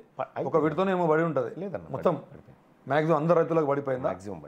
మ్యాక్సిమం పడ్డది. ఓకే అన్న, స్కీమ్లు అది ఓకే. నేను అనేది అయితే ఇక్కడ నేను కంక్లూజన్ చేస్తాను. అయితే ఈ వ్యవహారాలన్నీ ఒకటొకటి సెట్ చేసుకుంటూ రావడానికి కొంత సమయం. కేసీఆర్ ఏమో ఇట్లా హాట్ కేక్ లెక్క ఇచ్చిపోలే తెలంగాణని. ఆ ఆర్థిక వ్యవస్థని, ఆ వ్యవస్థనంతా కూడా అంత ఈజీగా ఇచ్చిపోలే. చిన్న భిన్నం చేసి ఇచ్చాడు. చిన్న భిన్నం చేసిస్తే దాన్ని సెట్ చేయడానికి వాస్తవానికి ముఖ్యమంత్రి గారు, మనం అనుకుంటా ఉన్నాం రేవంత్ రెడ్డి గారు ఏదో ఏం చేస్తలేడు, కానీ ఆయన ఎంత కష్టపడుతుండో మేము చూసినాం. మేము రాత్రి 11-12 గంటల దాకా ఉంటాం ఓసారి. అప్పుడు చూసినప్పుడు ఆయన అధికారులను పిలిచి ఇది ఎట్లా అది ఎట్లా ఇది సెట్ చేయడానికి నాకున్నటువంటి అంచనా ప్రకారం ఈ కేసీఆర్ చిన్నాభిన్నం చేసినటువంటి వ్యవస్థను సెట్ చేయడానికి మినిమం 6 నుంచి 8 నెలలు పట్టే అవకాశం కనిపిస్తుంది. ఓకే. అయితే అప్పటి వరకు ఈ డిస్టర్బెన్స్ ఎట్లా మళ్ళీ మరి హామీలు ఇచ్చారు కదా అంటే, హామీలు ఇచ్చిన మాట వాస్తవం. ఆ హామీలను నిలబెట్టుకోవడం కూడా మా బాధ్యత. 100% నిలబెట్టుకుంటాం అన్న ఒక మాట అన్న. నేను 6 గ్యారెంటీల గురించి మళ్ళీ మాట్లాడతా. ముందు నేను జాబ్ క్యాలెండర్, నేను నిరుద్యోగులకు ముఖ్యంగా నేను ప్రాతినిధ్యం వహిస్తున్నాను కాబట్టి నేను దీని గురించి కొంచెం మాట్లాడదాం, మనం విశ్లేషంగా మాట్లాడదాం. ఇప్పుడు జాబ్ క్యాలెండర్ అనేది ఎంతోమంది నిరుద్యోగుల యొక్క వారి మరియు వారి కుటుంబం యొక్క ఫ్యూచర్ డిసైడ్ చేస్తుంది అన్న. అంతే. ఎందుకంటే ఇప్పుడు మీరు జాబ్ క్యాలెండర్ ఇచ్చిర్రు, మేము చేయలేకపోయినామన్నారు, మరి లోపల సీట్ మీద కూర్చున్న తర్వాతనే తెలుస్తుంది అన్నారు. మరి రాష్ట్రంలో ఫైనాన్షియల్ కండిషన్స్ ఎట్లున్నాయి, ఫైనాన్స్ స్టేటస్ ఏముంది అన్నీ మీరు తెలుసుకోవచ్చు. ఎట్లైనా ఇన్ఫర్మేషన్ యాక్ట్లు కూడా వచ్చేస్తుంది మనకు. అయితే అక్కడ ఒకటైతే లోపం జరిగిందన్న. ఆ లోపం జరిగింది. లోపం అనను అంటే జాబ్ క్యాలెండర్ను పూర్తిగా విస్మరించిరనే మాట నేను చెప్పట్లే. మీరు ఇచ్చిన జాబ్ క్యాలెండర్ అంటే ఏందన్నా డేట్లు. క్యాలెండర్ అంటేనే మీరు జాబ్ యూపీఎస్సీ ఎట్లయితే ఇస్తుందో అదే తరహాలో ఇక్కడ కూడా రాష్ట్ర స్థాయిలో క్యాలెండర్ డేట్స్ అన్న. ఆ డేట్స్ ఇచ్చిన డేట్స్ కి మీరు చేయలేకపోయారు. అయితే దాని మీద ఏం ఒట్టి వదిలేలే. దాని మీద ఆకునూరి మురళి గారు చాలా మంది మేధావులతో ఆ రోజు సెక్రటేరియట్ లో రివ్యూ జరిగింది. నేను అక్కడే ఉన్నాం సీఎం గారిని కలవడానికి పోయినప్పుడు. అప్పుడు దీన్ని ఎట్లా ఇంప్లిమెంట్ చేయొచ్చు అనే దాంట్లో నోటి మాట కాదు కదన్నా. కాబట్టి అన్ని వర్గాలను సంప్రదించి దీన్ని ఎట్లా ఇంప్లిమెంట్ చేయొచ్చు అనేటువంటి విషయంలో కొంత కసరత్తు జరిగింది దాని మీద. అన్న ఒక చిన్న మాట చెప్తాను నేను. మనం ఒకరి దగ్గర ఒక 1000 రూపాయలు 2000 తీసుకుంటాం అన్న నీకు ఈ రోజు 2 నెలల్లో ఇస్తా అన్న అని చెప్తారు. 2 నెలలు అయిపోతాయి అన్న. వాడు మనకు అవసరానికి ఇచ్చిండు, అవసరానికి ఆదుకున్నాడు లేదా? ఆదుకున్నాడు. అవసరానికి ఆదుకున్నాడు, హెల్ప్ చేసిండు. మనం ఇవాళ వాడు చేసిన హెల్ప్ కోసం మనం ఇవాళ మంచిగా సెటిల్ అయి ఉన్నాం. మరి 2 నెలలు మీరు ఒకవేళ ఇవ్వలేకపోయినా కూడా మీ బాధ్యత ఏందన్నా? మెప్పించుకోవడం. ఇస్తాం, కొద్దిగా అవకాశం చెప్పాలా వద్దా? మీరు బాధ్యత అరే మీరు నాకు సాయం చేసిర్రు, మాకు అది గుర్తుంది. ఇప్పుడు అదే మేము ఈ 2 నెలలు కాదు ఇంకొక నెల, లేకపోతే ఇంకా 2 నెలలు కరెక్ట్గా నీకు ఒక 2 నెలల తర్వాత మళ్ళీ ఇస్తా అని చెప్తే ఈ 2 నెలల గ్యాప్లో వాడి దగ్గర డబ్బులు లేకపోయినా అడ్జస్ట్మెంట్ చేసుకోవడమా, ఇంకెవరి దగ్గర తీసుకోవడమా, ఏదో ఒకటి వాడు చేసుకుంటాడు. మీరు మంచి ఉదాహరణ చెప్పారు. ఇది గొప్ప ఉదాహరణ. వాస్తవానికి ఇప్పుడు మీరు అడిగిన దాంట్లో తెలంగాణ రాష్ట్ర ప్రభుత్వం ఏర్పడడానికి నిరుద్యోగులు సహాయం చేసిరంటే 100% చేసిరని నేనే చెప్పిన. వాళ్ళ వల్లనే ఏర్పడ్డదని చెప్పిన. వాళ్ళ కాంగ్రెస్ పార్టీ జాబ్ క్యాలెండర్ హామీ ఇచ్చిందంటే ఇచ్చిందన్నమాట చెప్పిన. తర్వాత ఇప్పుడున్నటువంటి పరిస్థితుల్లో తెలంగాణ రాష్ట్రం ఏర్పడి అది కొత్త ప్రభుత్వం ఏర్పడ్డ తర్వాత కేవలం ఒక 2-3 నెలలు మాత్రమే ఈ పరిపాలనకు సమయం దొరికింది. ఆ తర్వాత ఈ ఎలక్షన్ కోడ్ అని ఇదో 2 నెలలు పోయింది. ఇప్పటికి కూడా కోడ్లోనే ఉన్నాం. అయితే ఈ గ్యాప్లో పూర్తి స్థాయిలో ఏ ఒక్క చిన్న పని చేయాలన్నా election commission of India permission అవసరం. ఏ ఒక్క చిన్న పని చేయాలన్నా ఓకే. ఈవెన్ దో క్యాబినెట్ సమావేశం పెట్టుకోవాలన్నా కూడా ఎలక్షన్ కమిషన్కు లేఖ రాస్తే వాళ్ళు అప్రూవల్ ఇస్తే అప్పుడు క్యాబినెట్ సమావేశం పెట్టుకోవాలి. సో ఈ తక్కువ స్పాన్ టైంలో గట్టిగా పరిపాలన అంటే ఒక 100 రోజులు 90 రోజులు సాగి ఉంటుంది గట్టిగా. ఇక ఆ తర్వాత అంతా మీరు చూస్తున్నటువంటి ఈ ఎలక్షన్స్ ఇవే జరిగిపోయినాయి. సరిగ్గా ఇప్పుడు ఇది మే నెల జరుగుతూ ఉంది. డిసెంబర్ 7వ తారీఖు ప్రభుత్వం ఏర్పడ్డది. అంటే మ్యాక్సిమం ఇంకొక కొన్ని రోజులు అయితే ఒక 6 నెలల కార్యక్రమం అయితే. కానీ ఈ కాలంలో పరిపాలనకి ఎంత సమయం కేటాయించబడ్డదో ఎన్నికల కోడ్ కోసం అంతే కేటాయించబడ్డది. ఈ విధంగా కొన్ని పనులు డిలే అయిన మాట వాస్తవం, ఒప్పుకొని తీరాల్సి. ఇప్పుడు మేము నిరుద్యోగులకు చెప్తుంది ఏంటంటే 100% మీకు ఇచ్చినటువంటి అంశాన్ని అతి త్వరలోనే, వీలైనంత త్వరలోనే దాన్ని పరిపూర్ణం చేస్తాం, మీకు ఇచ్చిన హామీ నిలబెట్టుకుంటాం. మీరు ఒక అధికారిక ప్రకటన ఇచ్చి జాబ్ క్యాలెండర్ ఆల్టర్ చేసి దాని డేట్స్ ఖచ్చితమైనటువంటి డేట్స్ చెప్పాల్సిన అవసరం ఉందన్న. ఉంది. ఎందుకు అనేది నేను చిన్న మీకు చెప్తాను దీని మీద. ఎందుకంటే దగ్గర నుంచి నేను ఒక ఆస్పిరెంట్ని, నేను కానిస్టేబుల్గా ఉద్యోగం సాధించిన, నేను ఎస్ఐగా ఉద్యోగం సాధించిన, నేను ఒక ఇంటర్నేషనల్ స్పోర్ట్స్మెన్ని. నాకు ఒక ఆస్పిరెంట్, ఒక యువకుడికి ఏమేమి కష్టాలు ఉంటాయి అన్నీ తెలుసు నాకు. 10th క్లాస్ నుంచి ఇప్పటి వరకు కూడా నేను అన్ని ఫైట్ చేసుకుంటూనే వస్తూనే ఉన్నా, ఉద్యోగాలు సాధించిన. ఆస్పిరెంట్గా ఉన్నా, ఇవాళ ఒక కోచింగ్ వ్యవస్థలకు నేను ఒక డైరెక్టర్గా కూడా ఉన్నా, పిల్లలను దగ్గర నుంచి చూస్తూ ఉంటా. ఒక వ్యక్తి అన్న ఒక ఉద్యోగం కోసం ఆ డిగ్రీ అయిపోయినా కావచ్చు, డిగ్రీ కాకపోయినా కావచ్చు, నోటిఫికేషన్ వస్తే నేను ఈ నోటిఫికేషన్ ఇంటర్మీడియట్ పాస్ అయినోడు కానిస్టేబుల్, డిగ్రీ పాస్ అయినోడు ఎస్ఐ, Group 2, Group 1, Group 3, ఇలా ఏదో ఒక టీచర్, డిఎస్సి కావచ్చు, ఈ ఉద్యోగాలకు వాళ్ళు ప్రిపేర్ కావాలంటే ఖచ్చితంగా వాళ్ళు ఇల్లు వదిలిపెట్టి బయటికి రావాలన్న. 100%. ఇల్లు వదిలిపెట్టి బయటికి రావాలంటే వాళ్ళు కోచింగ్ సెంటర్లో జాయిన్ కావడమో, బయట ఏదైనా సిటీలో రూమ్ తీసుకోవడమో, ఎందుకంటే అక్కడ వాళ్ళకి రిసోర్సెస్ ఉండవు, అక్కడ వాళ్ళు ఇవన్నీ ప్రిపరేషన్ చేయలేరు, వాళ్ళకి అక్కడ కాంపిటీషన్ ఉండదు. కాబట్టి వాళ్ళు రిసోర్స్ ఉన్న దగ్గరికి వాళ్ళు సిటీకి వస్తారన్న. ఇప్పుడు వాడు ఒక అబ్బాయి ఇక్కడికి వచ్చి, ఒక స్టూడెంట్ ఇక్కడికి వచ్చి ఎన్ని రోజులు ప్రిపేర్ కావాలి? First point. ఒకవేళ కొన్ని డబ్బులు తీసుకొని వాళ్ళ అమ్మ ఒంటి మీద ఉన్న బంగారమో ఏదో ఒకటి అమ్ముకోనో ఏదో ఒకటి చేసి వాడు వచ్చినా కూడా హాస్టల్ ఫీజులు కట్టుకుంటూ, కోచింగ్ సెంటర్లకు డబ్బులు కట్టుకుంటూ, వాడు వేరే వేరే రకాల ఖర్చులు అక్కడ ఉంటాయి, అవన్నీ ఖర్చులను భరిస్తూ, ఒకవైపు ఏమో వీడు ఇంటి దగ్గర ఉంటే వీడు పని చేస్తే ఆ రెవెన్యూ కోసం, ఆ రెవెన్యూ జనరేట్ అయితే వాళ్ళ ఇల్లు గడిచేది. ఒకటేమో అక్కడ రావాల్సిన రెవెన్యూ రావట్లే, రెండోది వీరి మీద ఉల్టా ఖర్చు అవుతుంది. అంటే సమానంగా ఇంకా మైనస్లోకి పోతుండు. అది మళ్ళీ ఎన్ని రోజులు పోవాలో వానికి తెలియదు. సరే కొన్ని రోజులు మేము ఏదో ఒకటి తిప్పల పడతాం, నా కొడుకు ఒక 6 నెలలో 8 నెలలో కష్టపడితే ఈ డేట్ రోజు ఎగ్జామ్ వస్తుంది, వాడు ఖచ్చితంగా కష్టపడి ఎగ్జామ్ రాసి ఉద్యోగం సాధించుకుంటాడు అని అమ్మ నాన్న కూడా వాళ్ళు ఏదో వెయిట్ చేసుకుంటూ ఉంటారు. వాళ్ళకు ఒక ఆశ, వీళ్ళకి ఒక ఆశయం, రెండు కూడా నెరవేరుతాయి. మీకు తెలుసు. అయితే ఇప్పుడు వాడు 6 నెలలు కష్టపడాలన్నా, సంవత్సరం కష్టపడాలన్నా, సంవత్సరంన్నర కష్టపడాలన్నా, ఇక్కడేమో వాళ్ళ జీవిత విలువలు తగ్గిపోతున్నాయి, వీడేమో సంవత్సరాలు గడిచిపోతున్నాయి. ఈ జాబ్ క్యాలెండర్ అనే అంశం అన్న ఈ తెలంగాణ రాష్ట్రంలో, దేశంలోనే ఇవాళ ఇంటర్నేషనల్ లేబర్ ఆర్గనైజేషన్ రిపోర్ట్ ఒకటి ఇచ్చిందన్న. 83% గ్రాడ్యుయేట్స్ నిరుద్యోగులుగా ఉన్నారన్న మన దేశంలో. 83% గ్రాడ్యుయేట్స్ కాదు, అబౌవ్ 10th చదివిన వాళ్ళు. అబౌవ్ 10th చదివి 83% నిరుద్యోగులుగా ఉండిపోతే ఇంకా ఏముందన్న? అసలు main source of income, source of revenue మన దేశానికి అతి అమూల్యమైనటువంటి వనరు యువత. ఆ యువతను మనం రెవెన్యూ జనరేట్ చేసే విధంగా మనం వాళ్ళని యూటిలైజ్ చేసుకోకపోతే, ఒకటి గవర్నమెంట్ ఉద్యోగాలు, ఇదంతా ప్రాబ్లం అన్న. దీని గురించి మీరు ఏమంటారు అన్న? మీరు చెప్పింది కరెక్టు. ఒక పేద కుటుంబం నుంచి వచ్చినటువంటి ఒక బిడ్డ ఉద్యోగం సంపాదించడం కోసం తను పడే తాపత్రయం, తను పడేటువంటి వేదన, ఇటు అమ్మా నాన్నను డబ్బులు అడుక్కోలేక, తను సంపాదించలేక, ఒక జీవితకాల లక్ష్యంలో ఒక ఉద్యోగం సంపాదిద్దామని దినదినం నరకం అనుభవిస్తాడు. అవును, అది నేను చాలాసార్లు చూసిన. చాలామంది నిరుద్యోగులు నా దగ్గరికి వచ్చిపోయినప్పుడు నేను కూడా నాకు తోచిన సహాయం ఏదో చేసి వాళ్ళని చేసిన. కానీ ఇప్పుడు ఉద్యోగస్తులకు నేను చెప్తున్నటువంటి మాట, ఇప్పుడు ఎవరైతే ఆస్పిరెంట్స్ ఉన్నారో, కరెక్ట్గా కేసీఆర్ ఏం చేసిందంటే 61 ఏళ్ళ సర్వీస్కు పెంచాడు. ఓకే. ఆగస్టులో నాకున్నటువంటి అంచనా, అంటే ముఖ్యమంత్రి గారి ఆలోచన కూడా మేబీ దీనికి దగ్గరగా ఉందని నేను అనుకుంటున్నా. ఓకే. కొంతమందితో మాట్లాడిన తర్వాత ఆగస్టులో మ్యాక్సిమం ఈ రిటైర్మెంట్స్ అన్నీ ఆగస్టులో ఉన్నాయి. అవును, ఆగస్టులో ఉన్నాయి. కాబట్టి నాకు తెలిసి అంతకంటే ముందే జూన్ 2nd వీకా లేకపోతే జూలై 1st వీకా జాబ్ క్యాలెండర్ ఇచ్చేటువంటి అవకాశం కనిపిస్తుంది. జూన్ జూలై ఓకే, నాకు అంచనా అవును కనిపిస్తుంది. ఎందుకనంటే ఆ రిటైర్మెంట్స్, వచ్చేటువంటి ఖాళీలు, వీటన్నిటి ద్వారా మనం ఒక జాబ్ క్యాలెండర్ క్లియర్గా ఇవ్వాలనేటువంటి ఇంటెన్షన్ ముఖ్యమంత్రి గారికి ఉంది. నాకు తెలిసి ఆ జాబ్ క్యాలెండర్ అనేది నేను అనుకుంటున్నా దాని ప్రకారం జూలై కల్లా కావచ్చు. నేను దీని గురించి మీరు మాట్లాడతారన్నా సీఎం గారితో?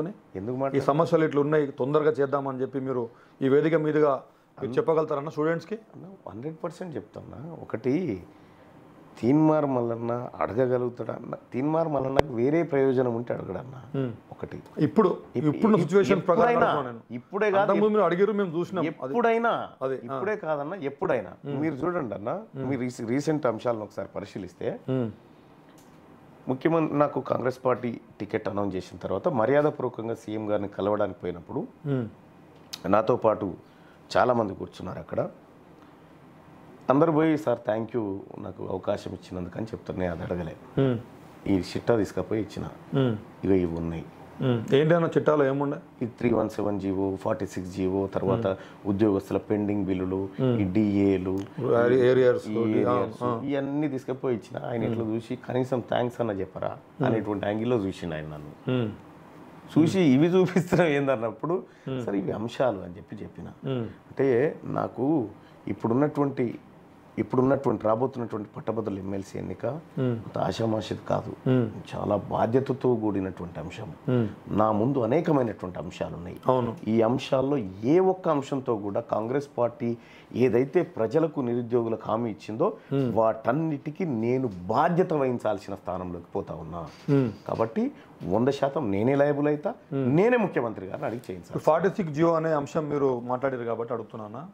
46 జియో అభ్యర్థులు మొట్టమొదటిసారిగా మీ దగ్గరకు వచ్చారు. ఆ అబ్బాయి ఎంతగానో ఏడ్చిండు.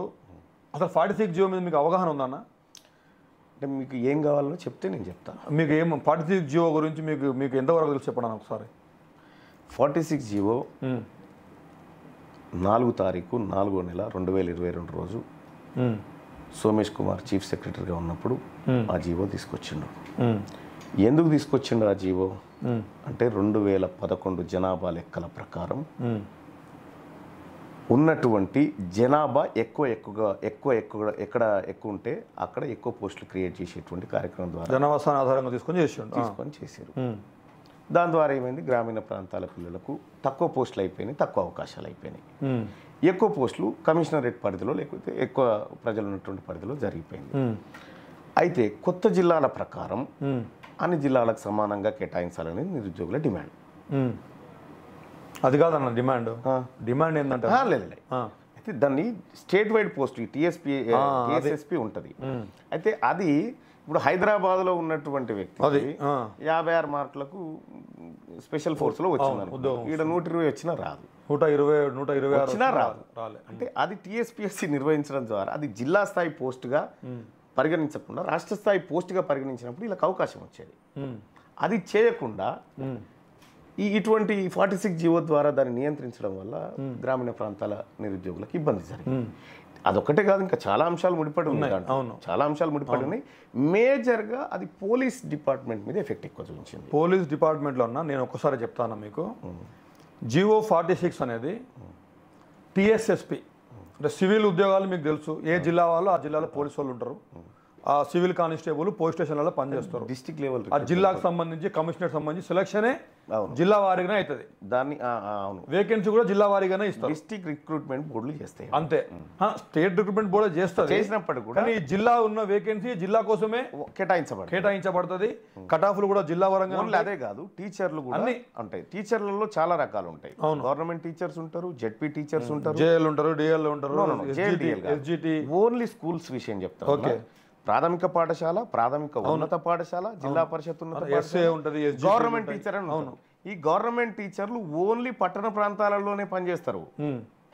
జెడ్పీ టీచర్లు జిల్లా స్థాయిలో పనిచేస్తారు. ఇట్లా రకరకాలు ఉంటుంది. పోలీస్ డిపార్ట్మెంట్ లో ఉన్న జియో 46 గురించి ముఖ్యంగా చాలా పెద్ద ఎత్తున దీని మీద ఉద్యమం నడుస్తుంది. గత ఒక సంవత్సరంగా పిల్లలు పాపం చాలా 11 నెలల సంవత్సరం అవుతుంది. నేను ఒకటే మాట చెప్తున్నాను, జియో 46 అంశం దాదాపుగా కాంగ్రెస్లో ఉన్న ప్రతి నాయకులు భట్టి విక్రమార్క గారు అయితే డైరెక్ట్గా అసెంబ్లీలో కూడా దాని గురించి మాట్లాడడం జరిగింది. జియో 46 చేయబట్టి 47% ఒకటికు ఇప్పుడు సిటీలో ఉన్నటువంటి పిల్లలు ఎవరైతే ఉన్నారో జియో 46 అనేది టీఎస్ఎస్పీకి ముఖ్యంగా రాష్ట్ర వ్యాప్తమైనటువంటి పోస్ట్. అది ఇంతకుముందు ఏపీఎస్పీ ఉండే, ఆంధ్రప్రదేశ్ స్పెషల్ పోలీస్, ఇప్పుడు తెలంగాణ స్టేట్ స్పెషల్ పోలీస్ అయింది. వీళ్ళు ఏంటంటే అన్న వరంగల్లో వేరే ఎక్కడైనా ఉండండి బటాలియన్స్ ఉంటాయి. దీంట్లో ఏ బటాలియన్ అడుగుతారు, ఏ జిల్లా అని ఎవరు అడగరు. ఆ బటాలియన్ వారీగా ఇప్పుడు అసెంబ్లీ ఎలక్షన్స్ అవుతున్నాయన్న, మొత్తం వరంగల్ని వారిని అందరిని తీసుకొచ్చి హైదరాబాద్లో ఉద్యోగాలు చేపిస్తారు. ఎక్కడైనా ఇంకేమైనా వేరే పండుగలు ఉంటే స్టేట్ మొత్తంలో వీళ్ళని ఎక్కడైనా ట్రాన్స్ఫర్ కూడా చేయవచ్చు, ఉద్యోగాలు కూడా చేయించుకోవచ్చు. స్టేట్ వైడ్ పోస్ట్ క్లియర్ కట్గా అది. అలాంటి స్టేట్ వైడ్ పోస్ట్ని ఎవరు అడగలేదు, ఎవరు ధర్నాలు చేయలే, ఎవరు ఆత్మహత్యలు చేసుకోలే, మాకు జియో 46 తెమ్మని ఎవరు చెప్పలే. మరి చైర్మన్ గారు మన టీఎస్ఎల్పిఆర్బి చైర్మన్ గారు అంటే ఎప్పుడైనా ఇప్పుడు రిక్రూట్మెంట్ బోర్డుకు సంబంధించినటువంటి చైర్మన్ ఈ నిర్ణయం తీసుకున్నని చెప్పనీకి లేదు. రాష్ట్ర ప్రభుత్వం అప్పుడున్నటువంటి కేసీఆర్ తీసుకున్నటువంటి నిర్ణయం అది. ఓకే, కేవలం ఆ బోర్డు రిక్రూట్మెంట్ బోర్డు మీద వదిలేసి ఆయన కారణంగానే ఆయన చెప్పడం కాదు. దాని కర్మ కర్త క్రియ కేసీఆర్. ఓకే, ఎందుకంటారు? కారణం ఏమేమి ఉంటుంది అంటారు? కేసీఆర్ పనికి ఇక దానికి కారణాలు ఎత్తుకుడు కంటే కేసీఆర్ ఎలాంటి పని చేస్తాడో ఇప్పుడు చూస్తలేమా? ఇప్పుడు ఏమంటాడు, ప్రధానమంత్రి రేసులో నేనున్నా అంటాడు కేసీఆర్. ఏం చెప్తాం ఆయన? కేసీఆర్ నిర్ణయాలు ఇప్పుడు ఎట్లుంటాయో ఎవరికి తెలియదు. ఓకే, అంటే అప్పుడు ఇచ్చేటువంటి సలహాదారుడు ఎవరైతే ఉండేనో సోమేష్ కుమార్, ఆయన మట్టి బుర్రకు తట్టిన ఈ చెత్త ఆలోచన. ఓకే అన్న, ఇప్పుడు 46 జియో వల్ల ఇప్పుడు స్టేట్ వైడ్ పోస్ట్ కాస్త నోటిఫికేషన్లోనే వాళ్ళు ఒకటి ఇచ్చారు, CD1 CD2 అని ఇచ్చారు. Contiguous district cadre 1, contiguous district cadre 2. ఈ ప్రకారంగా 1, 2లో కొన్ని జిల్లాలను పొందపరిచారు.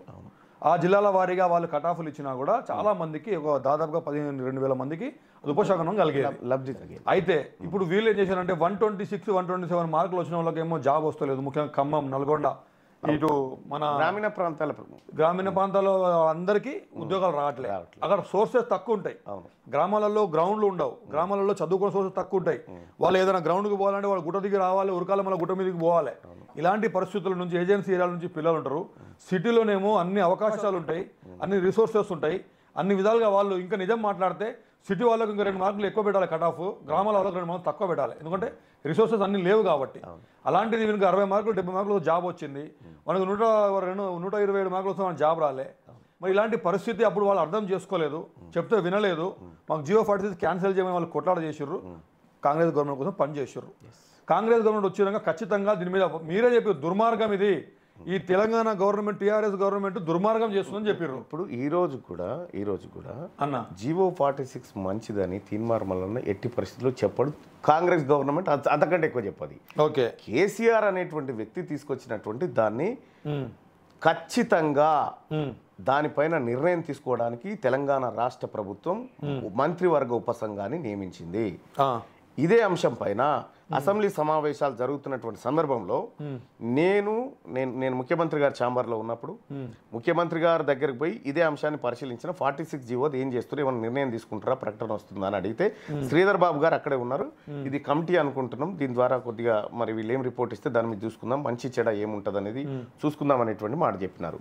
అక్కడ బత్తుల లక్ష్మారెడ్డి గారు ఉన్నారు. అక్కడే బత్తుల లక్ష్మారెడ్డి గారు అక్కడే నా పక్కన ఉండే అప్పుడు ఈ అంశాన్ని మాట్లాడినప్పుడు సీఎం గారు క్లియర్గా చెప్పింది, ఇది పిల్లలకు అన్యాయం చేసిన జీవో, ఈ మాట చెప్పిండు అంతే. ఓకే, అంటే ఆయన ఇంటెన్షన్ ఏంటంటే ఈ జీవో పైన ఏదో నిర్ణయం తీసుకునే ఆలోచన మాత్రం ఖచ్చితంగా ఉంది అన్న. ఇప్పుడు ఈ సమీక్ష అయితే కమిటీ పెట్టారు అన్న, ఇప్పుడు ఒక హైకోర్టు జడ్జి కంటే ఎక్కువ తెలుసా అన్న ఈ సమీక్ష చేసే అధికారులకు కావచ్చు, నాయకులకు ముఖ్యంగా? అంటే హైకోర్టు పని హైకోర్టుది, హైకోర్టు సుపీరియర్. అవును, దీనికి రాష్ట్ర. ఇప్పుడు మీకు తెలుసా అన్న, ఒక ఇంట్రీమ్ ఆర్డర్ వచ్చింది తెలుసా మీకు? జియో 46 మీద ఒక ఇంట్రీమ్ ఆర్డర్ వచ్చింది లేటెస్ట్గా. దాంట్లో హైకోర్టు ఏం చెప్తుందంటే అన్న, ఇంట్రీమ్ ఆర్డర్లో ఇచ్చిన ఆర్డర్ చెప్తున్నాను నేను మీకు.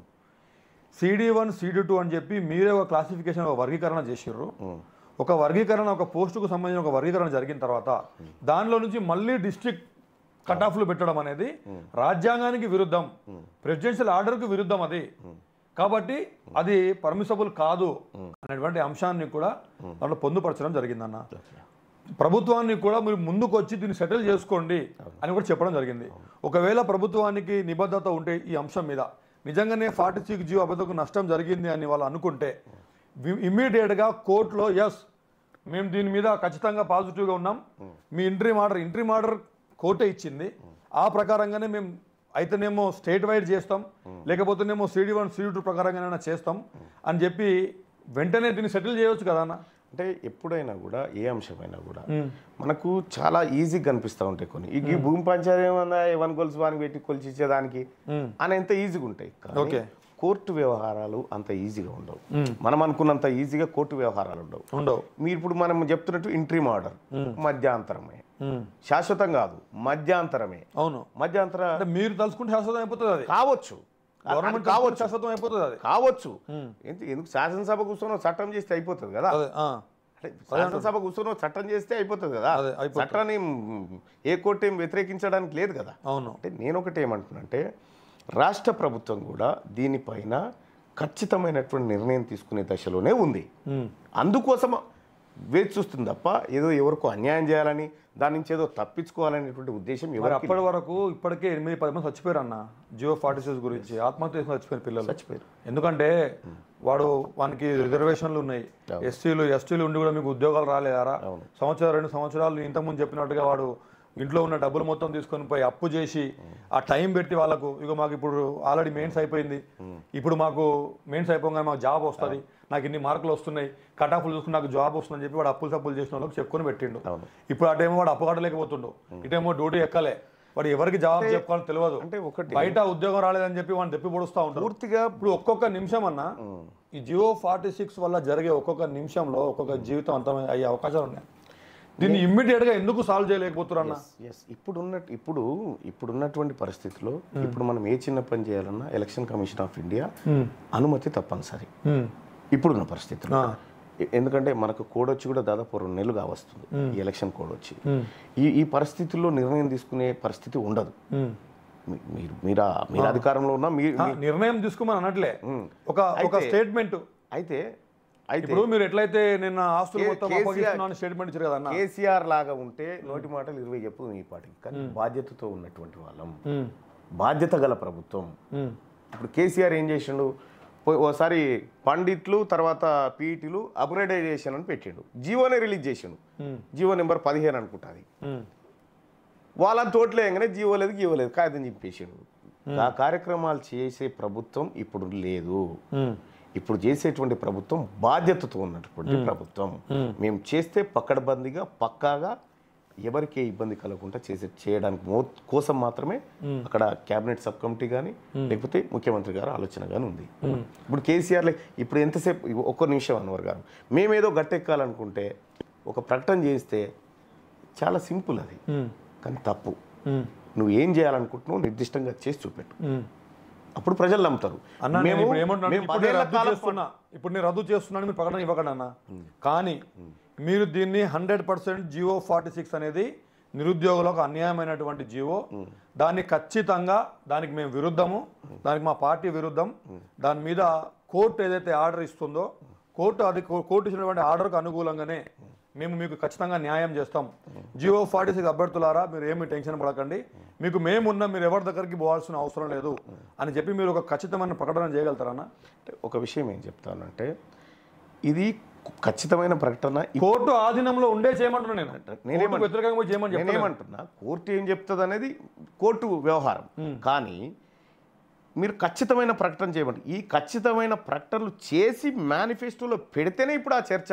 మరి అది కంటిన్యూ అది కాలేదు కదా, ఫుల్ఫిల్ కాలేదు కదా ఖచ్చితమైన ప్రకటన. అంటే ఇప్పుడు మీరు చేయగలుగుతారా అది? ఏది ఇప్పుడున్న పరిస్థితుల్లో, అంటే ఇప్పుడున్న ఎలక్షన్ కోడ్లలో లేకపోతే ఇప్పుడున్నటువంటి దాంట్లో ఇప్పుడు మీకు అధికారం ఇస్తే మీరు చేయగలుగుతారా? నాకు అధికారం ఇస్తే నేను ఏం చేస్తే తెలుసా అన్న, నేను ఖచ్చితంగా జియో 46కి విరుద్ధం. ఈ ఎలక్షన్లు అయిపోయిన వెంటనే ఇవాళ మేము అధికారికంగా ప్రకటన చేస్తున్నాం. ఈ ఎలక్షన్ ఆర్డర్ ఉంది కాబట్టి మేము కోర్టులో చేయలేము కాబట్టి మేము కోర్టులో ఇంటరీమ్ ఆర్డర్ కూడా ఉంది. ఆ ఆర్డర్ ప్రకారంగా కోర్టు ఆధీనంలోనే ఖచ్చితంగా మాకు కనుక అవకాశం ఉంటే ఇమ్మీడియట్గా ఈ జియో 46ని రద్దు చేస్తాం. అవకాశాలు ఉన్నాయా లేదా అనేది మేము ఉన్నామన్నా, మీకు అడ్వకేట్లు కూడా ఉన్నారు, కోర్టు కూడా ఉంది.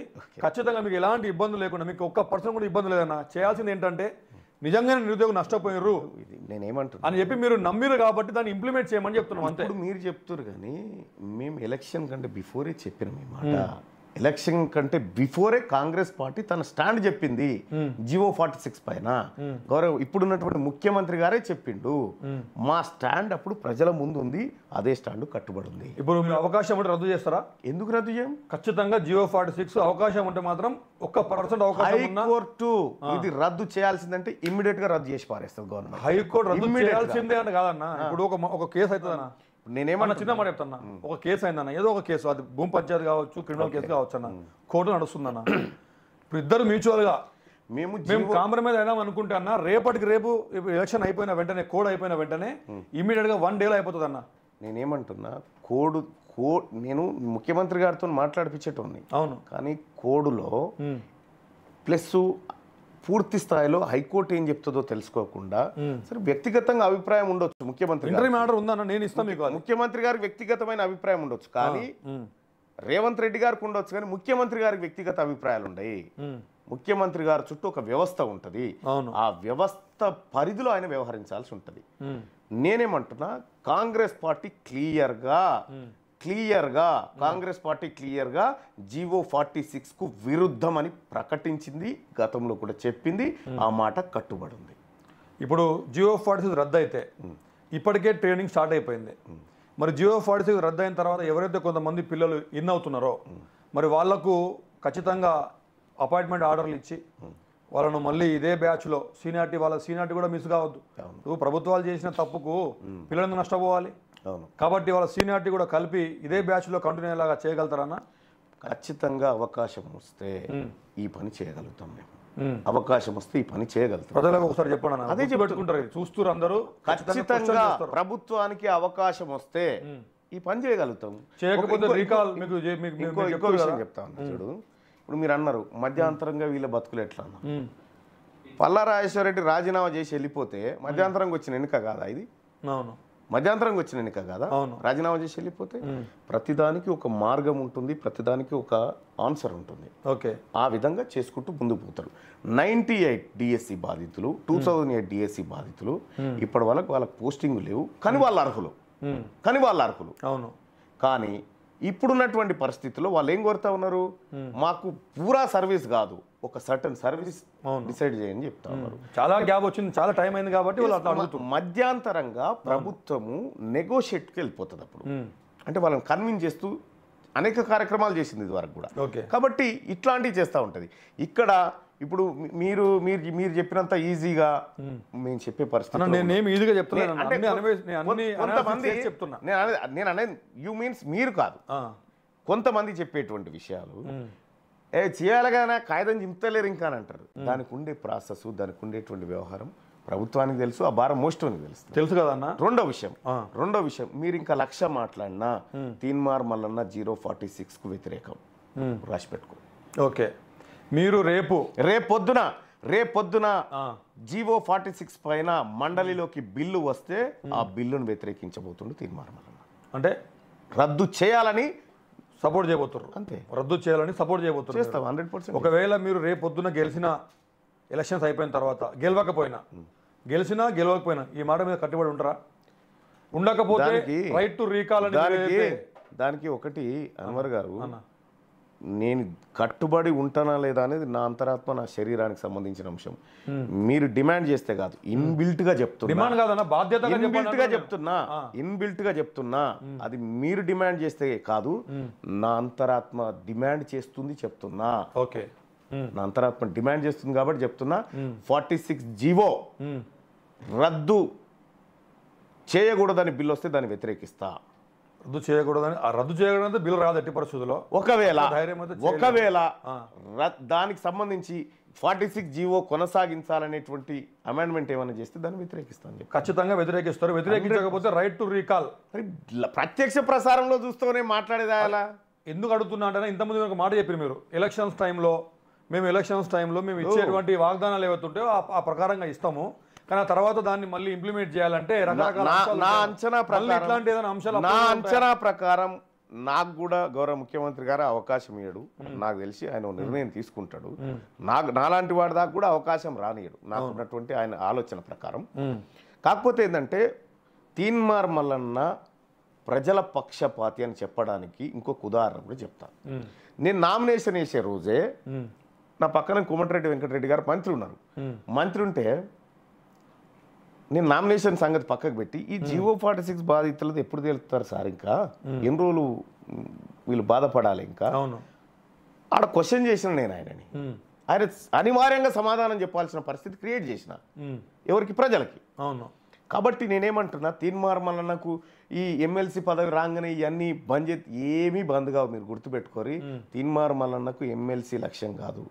నా లక్ష్యాలు నాకున్నాయి, నేను ఎక్కడికి పోవాలో నాకు తెలుసు, ఎలాంటి రాజకీయాలు చేయాలో తెలుసు. ఈ ప్రజలకు ఎట్లా ఒక మెరుగైనటువంటి జీవితాలను ఏర్పాటు చేయాలనేటువంటి ఆలోచనలో ఉన్నా. మీరు జీవో 46 అనేది నేను పోతున్నటువంటి అంశంలో చాలా చిన్న అంశం, కానీ నిరుద్యోగులకు పెద్దది, అది ఆ బాధితులకు పెద్దది. కానీ నేను పోతున్నటువంటి క్రమంలో చాలా చిన్నది అయినా కూడా అది నా బాధ్యత. విస్మరిస్తే ఖచ్చితంగా రైట్ టు రీకాల్ చేయొచ్చు, క్వశ్చన్ చేయొచ్చు అని అడుగుతున్నారు. నేను కూడా మళ్ళీ ఇదే విధంగా అప్పుడు కూడా ఛాలెంజ్ చేసే పరిస్థితి రావద్దు అనుకుంటున్నా. వస్తే మీరు ఇదే విధంగా జవాబు కూడా చెప్పాల్సిన పరిస్థితి కూడా వస్తుంది మళ్ళీ. రెండోది దాని పట్ల సరైన నిర్ణయం తీసుకున్నప్పుడు ఇట్లే లైవ్ పెట్టి ఆ రోజు మంచి ఖచ్చితంగా నేను అప్రిషియేట్ చేస్తాను అని చెప్పు. ఆ రోజు నేను అప్రిషియేట్ చేస్తాను 100%. జియో 46 గురించి ఇదన్నా మళ్ళీ ఒకసారి కంక్లూజన్ ఏంటంటే జియో 46 మళ్ళీ చెప్పిన విషయాల మీద మనం అందరం చూసినాం. ఖచ్చితంగా జియో 46కి కాంగ్రెస్ ప్రభుత్వం మొత్తము సీఎం గారి దగ్గర నుంచి అందరూ కూడా వ్యతిరేకం అని చెప్తున్నారు. ఖచ్చితంగా కోర్టు కనుక అవకాశం ఇస్తే ఖచ్చితంగా దాన్ని రద్దు చేస్తామని కూడా చెప్తున్నారు. రద్దు చేయకపోతే దాని మీద నేను ప్రశ్నిస్తాను కూడా ఓన్ చేసుకొని 100% కోర్టు నుంచి కూడా ఎలాంటి ఇబ్బంది లేకపోతే కోర్టు ప్రభుత్వాన్ని కూడా ప్రశ్నిస్తారా? సొంత ప్రభుత్వం నేను ప్రజల మనిషిని, నేను పట్టభద్రులకు ప్రతినిధిని. నేను సొంత ప్రభుత్వం ఏంది? ప్రభుత్వంలో ప్రతిపక్షం విపక్షం అన్నీ ఉంటాయి. ప్రభుత్వం అంటే కేవలం అధికారంలో ఉన్నటువంటి వ్యక్తులు కాదు. ఇప్పుడు ఇప్పుడు హన్మకొండకు ఎమ్మెల్యే అంటే కేవలం కాంగ్రెస్ పార్టీ కార్యకర్తలకు ఎమ్మెల్యే కాదు, ఇక్కడ ఉన్నటువంటి టీఆర్ఎస్ పార్టీ నాయకులకు కూడా ఎమ్మెల్యేనే. కాబట్టి ప్రభుత్వం అంటే ఇవన్నీ ఉంటాయి. నువ్వు కేసీఆర్ ప్రభుత్వంలో ప్రశ్నించడం సాధ్యం కాకపోవచ్చు నుండి కాంగ్రెస్ లో సాధ్యమవుతుంది 100%. ఇప్పుడు అన్న 317 జీవో కూడా ఒకటి ఉందన్న. అది 317 జీవోకి సంబంధించి సీనియారిటీ బేస్ మీద వాళ్ళకు పోస్టింగ్లు ఇవ్వడం, వాళ్ళ యొక్క స్థానికత బేస్ మీద ఇవ్వకపోవడం అనేది జరుగుతుంది. దానివల్ల చాలామంది భార్యాభర్తలు కావచ్చు, లేకపోతే వాళ్ళు ఇన్ని రోజులు ఉద్యోగం చేసింది, వాళ్ళు చదువుకున్నది, వాళ్ళ లోకల్ లైట్లు నాన్ లోకల్లో పోయి ఉద్యోగాలు చేసిన పరిస్థితి వస్తుంది. మరి దీని మీద మీ స్టాండ్ ఏందన్నా?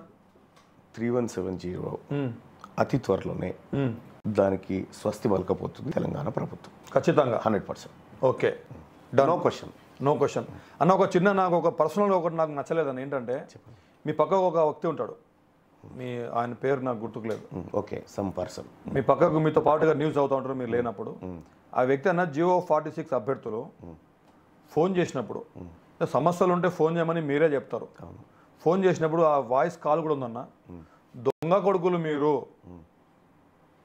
నిరుద్యోగులు ఫోన్ చేసి అన్న మా జియో 46 ఏమైంది అన్న అన్న అన్న అని అటు నుంచి మాట్లాడుతుంటే, అరే దొంగ నా కొడుకులారా, దొంగ కొడుకులు మీరు, మీ విలేజ్ వాళ్ళని ఎవరిని రానియము, మొత్తం సిటీ వాళ్ళకే ఉద్యోగాలు ఏమని చెప్తా, నేను లెటర్ రాస్తా రేవంత్ రెడ్డికి అని చెప్పి అని బాగా కావరం ఎక్కినట్టు మాట్లాడిన అన్న. ఇది మాత్రం వాస్తవం అన్న. లైవ్లో రికార్డింగ్ కూడా ఉంది. దాన్ని మీరు సమర్థిస్తున్నారా?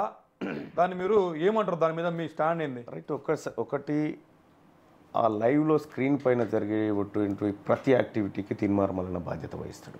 ఓకే, క్యూన్యూస్లో జరిగేటువంటి ప్రతి యాక్టివిటీకి తీర్మార్మలన బాధ్యత వహిస్తాడు. ఓకే, బాధ్యతతో ఉంటాడు అన్న. రెండోది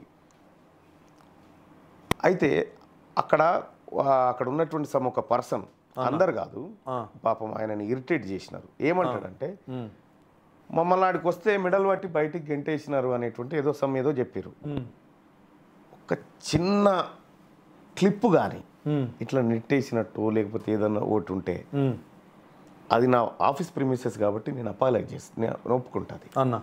కానీ బయటికి పోయి అసలు వీళ్ళు రోడ్డు మీద ఎక్కినప్పుడు జియో 46 బాధితులు ఎక్కినప్పుడు నా స్టూడియోలోకి పిలిపించుకున్నా, నా స్టూడియోలో పిలిపించుకున్నారు, మాట్లాడారు. అబ్బాయి ఏడుస్తుంటే మీరు కూడా ఒకటి రెండు మీకు కూడా కొంచెం ఏడిపోచ్చినట్టు చూసినాం మేము. రైట్, మాకు అప్పటిదాకా బాగానే ఉందన్న. అప్పటిదాకా అప్పటిదాకా వీళ్ళు ఇదే బాధితులు కాంగ్రెస్ గవర్నమెంట్ వచ్చిన తర్వాతనే సమస్య. ఇదే బాధితులు కాంగ్రెస్ పార్టీ ప్రభుత్వం నిర్ణయం తీసుకోలేదు ఇంకా.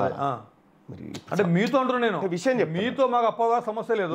అప్పటిదాకా మీరు నిరుద్యోగులు కొట్లాడిర్రు, క్వశ్చన్ చేసిర్రు, హక్కున చేర్చుకున్నారు, ప్రతి ఒక్కరిని బాధను మీరు స్క్రీన్ మీద చూపించిర్రు. నేను చెప్పేది వాళ్ళతో పాటు మీరు కూడా ఎమోషన్ అయ్యారు, బాధపడారు.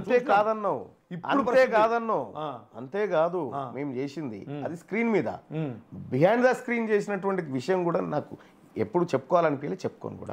కానీ ఇప్పుడు చెప్తున్నా, ఈ పిల్లలు ఆందోళన చేస్తూ ఉంటే, ఈ పిల్లల్ని పోలీసులు జీపులలో ఎక్కించుకొని పోతా ఉంటే, నా పర్సనల్ టీంని ఎన్నిసార్లు ఈ పిల్లల దగ్గరికి పంపించి ఆ పిల్లల బాగోగులు చూసి ఆ పిల్లల్ని బయటికి తీసుకొచ్చి భోజనం చేయించి జాగ్రత్తగా ఇంటికి తోలిచ్చినాం.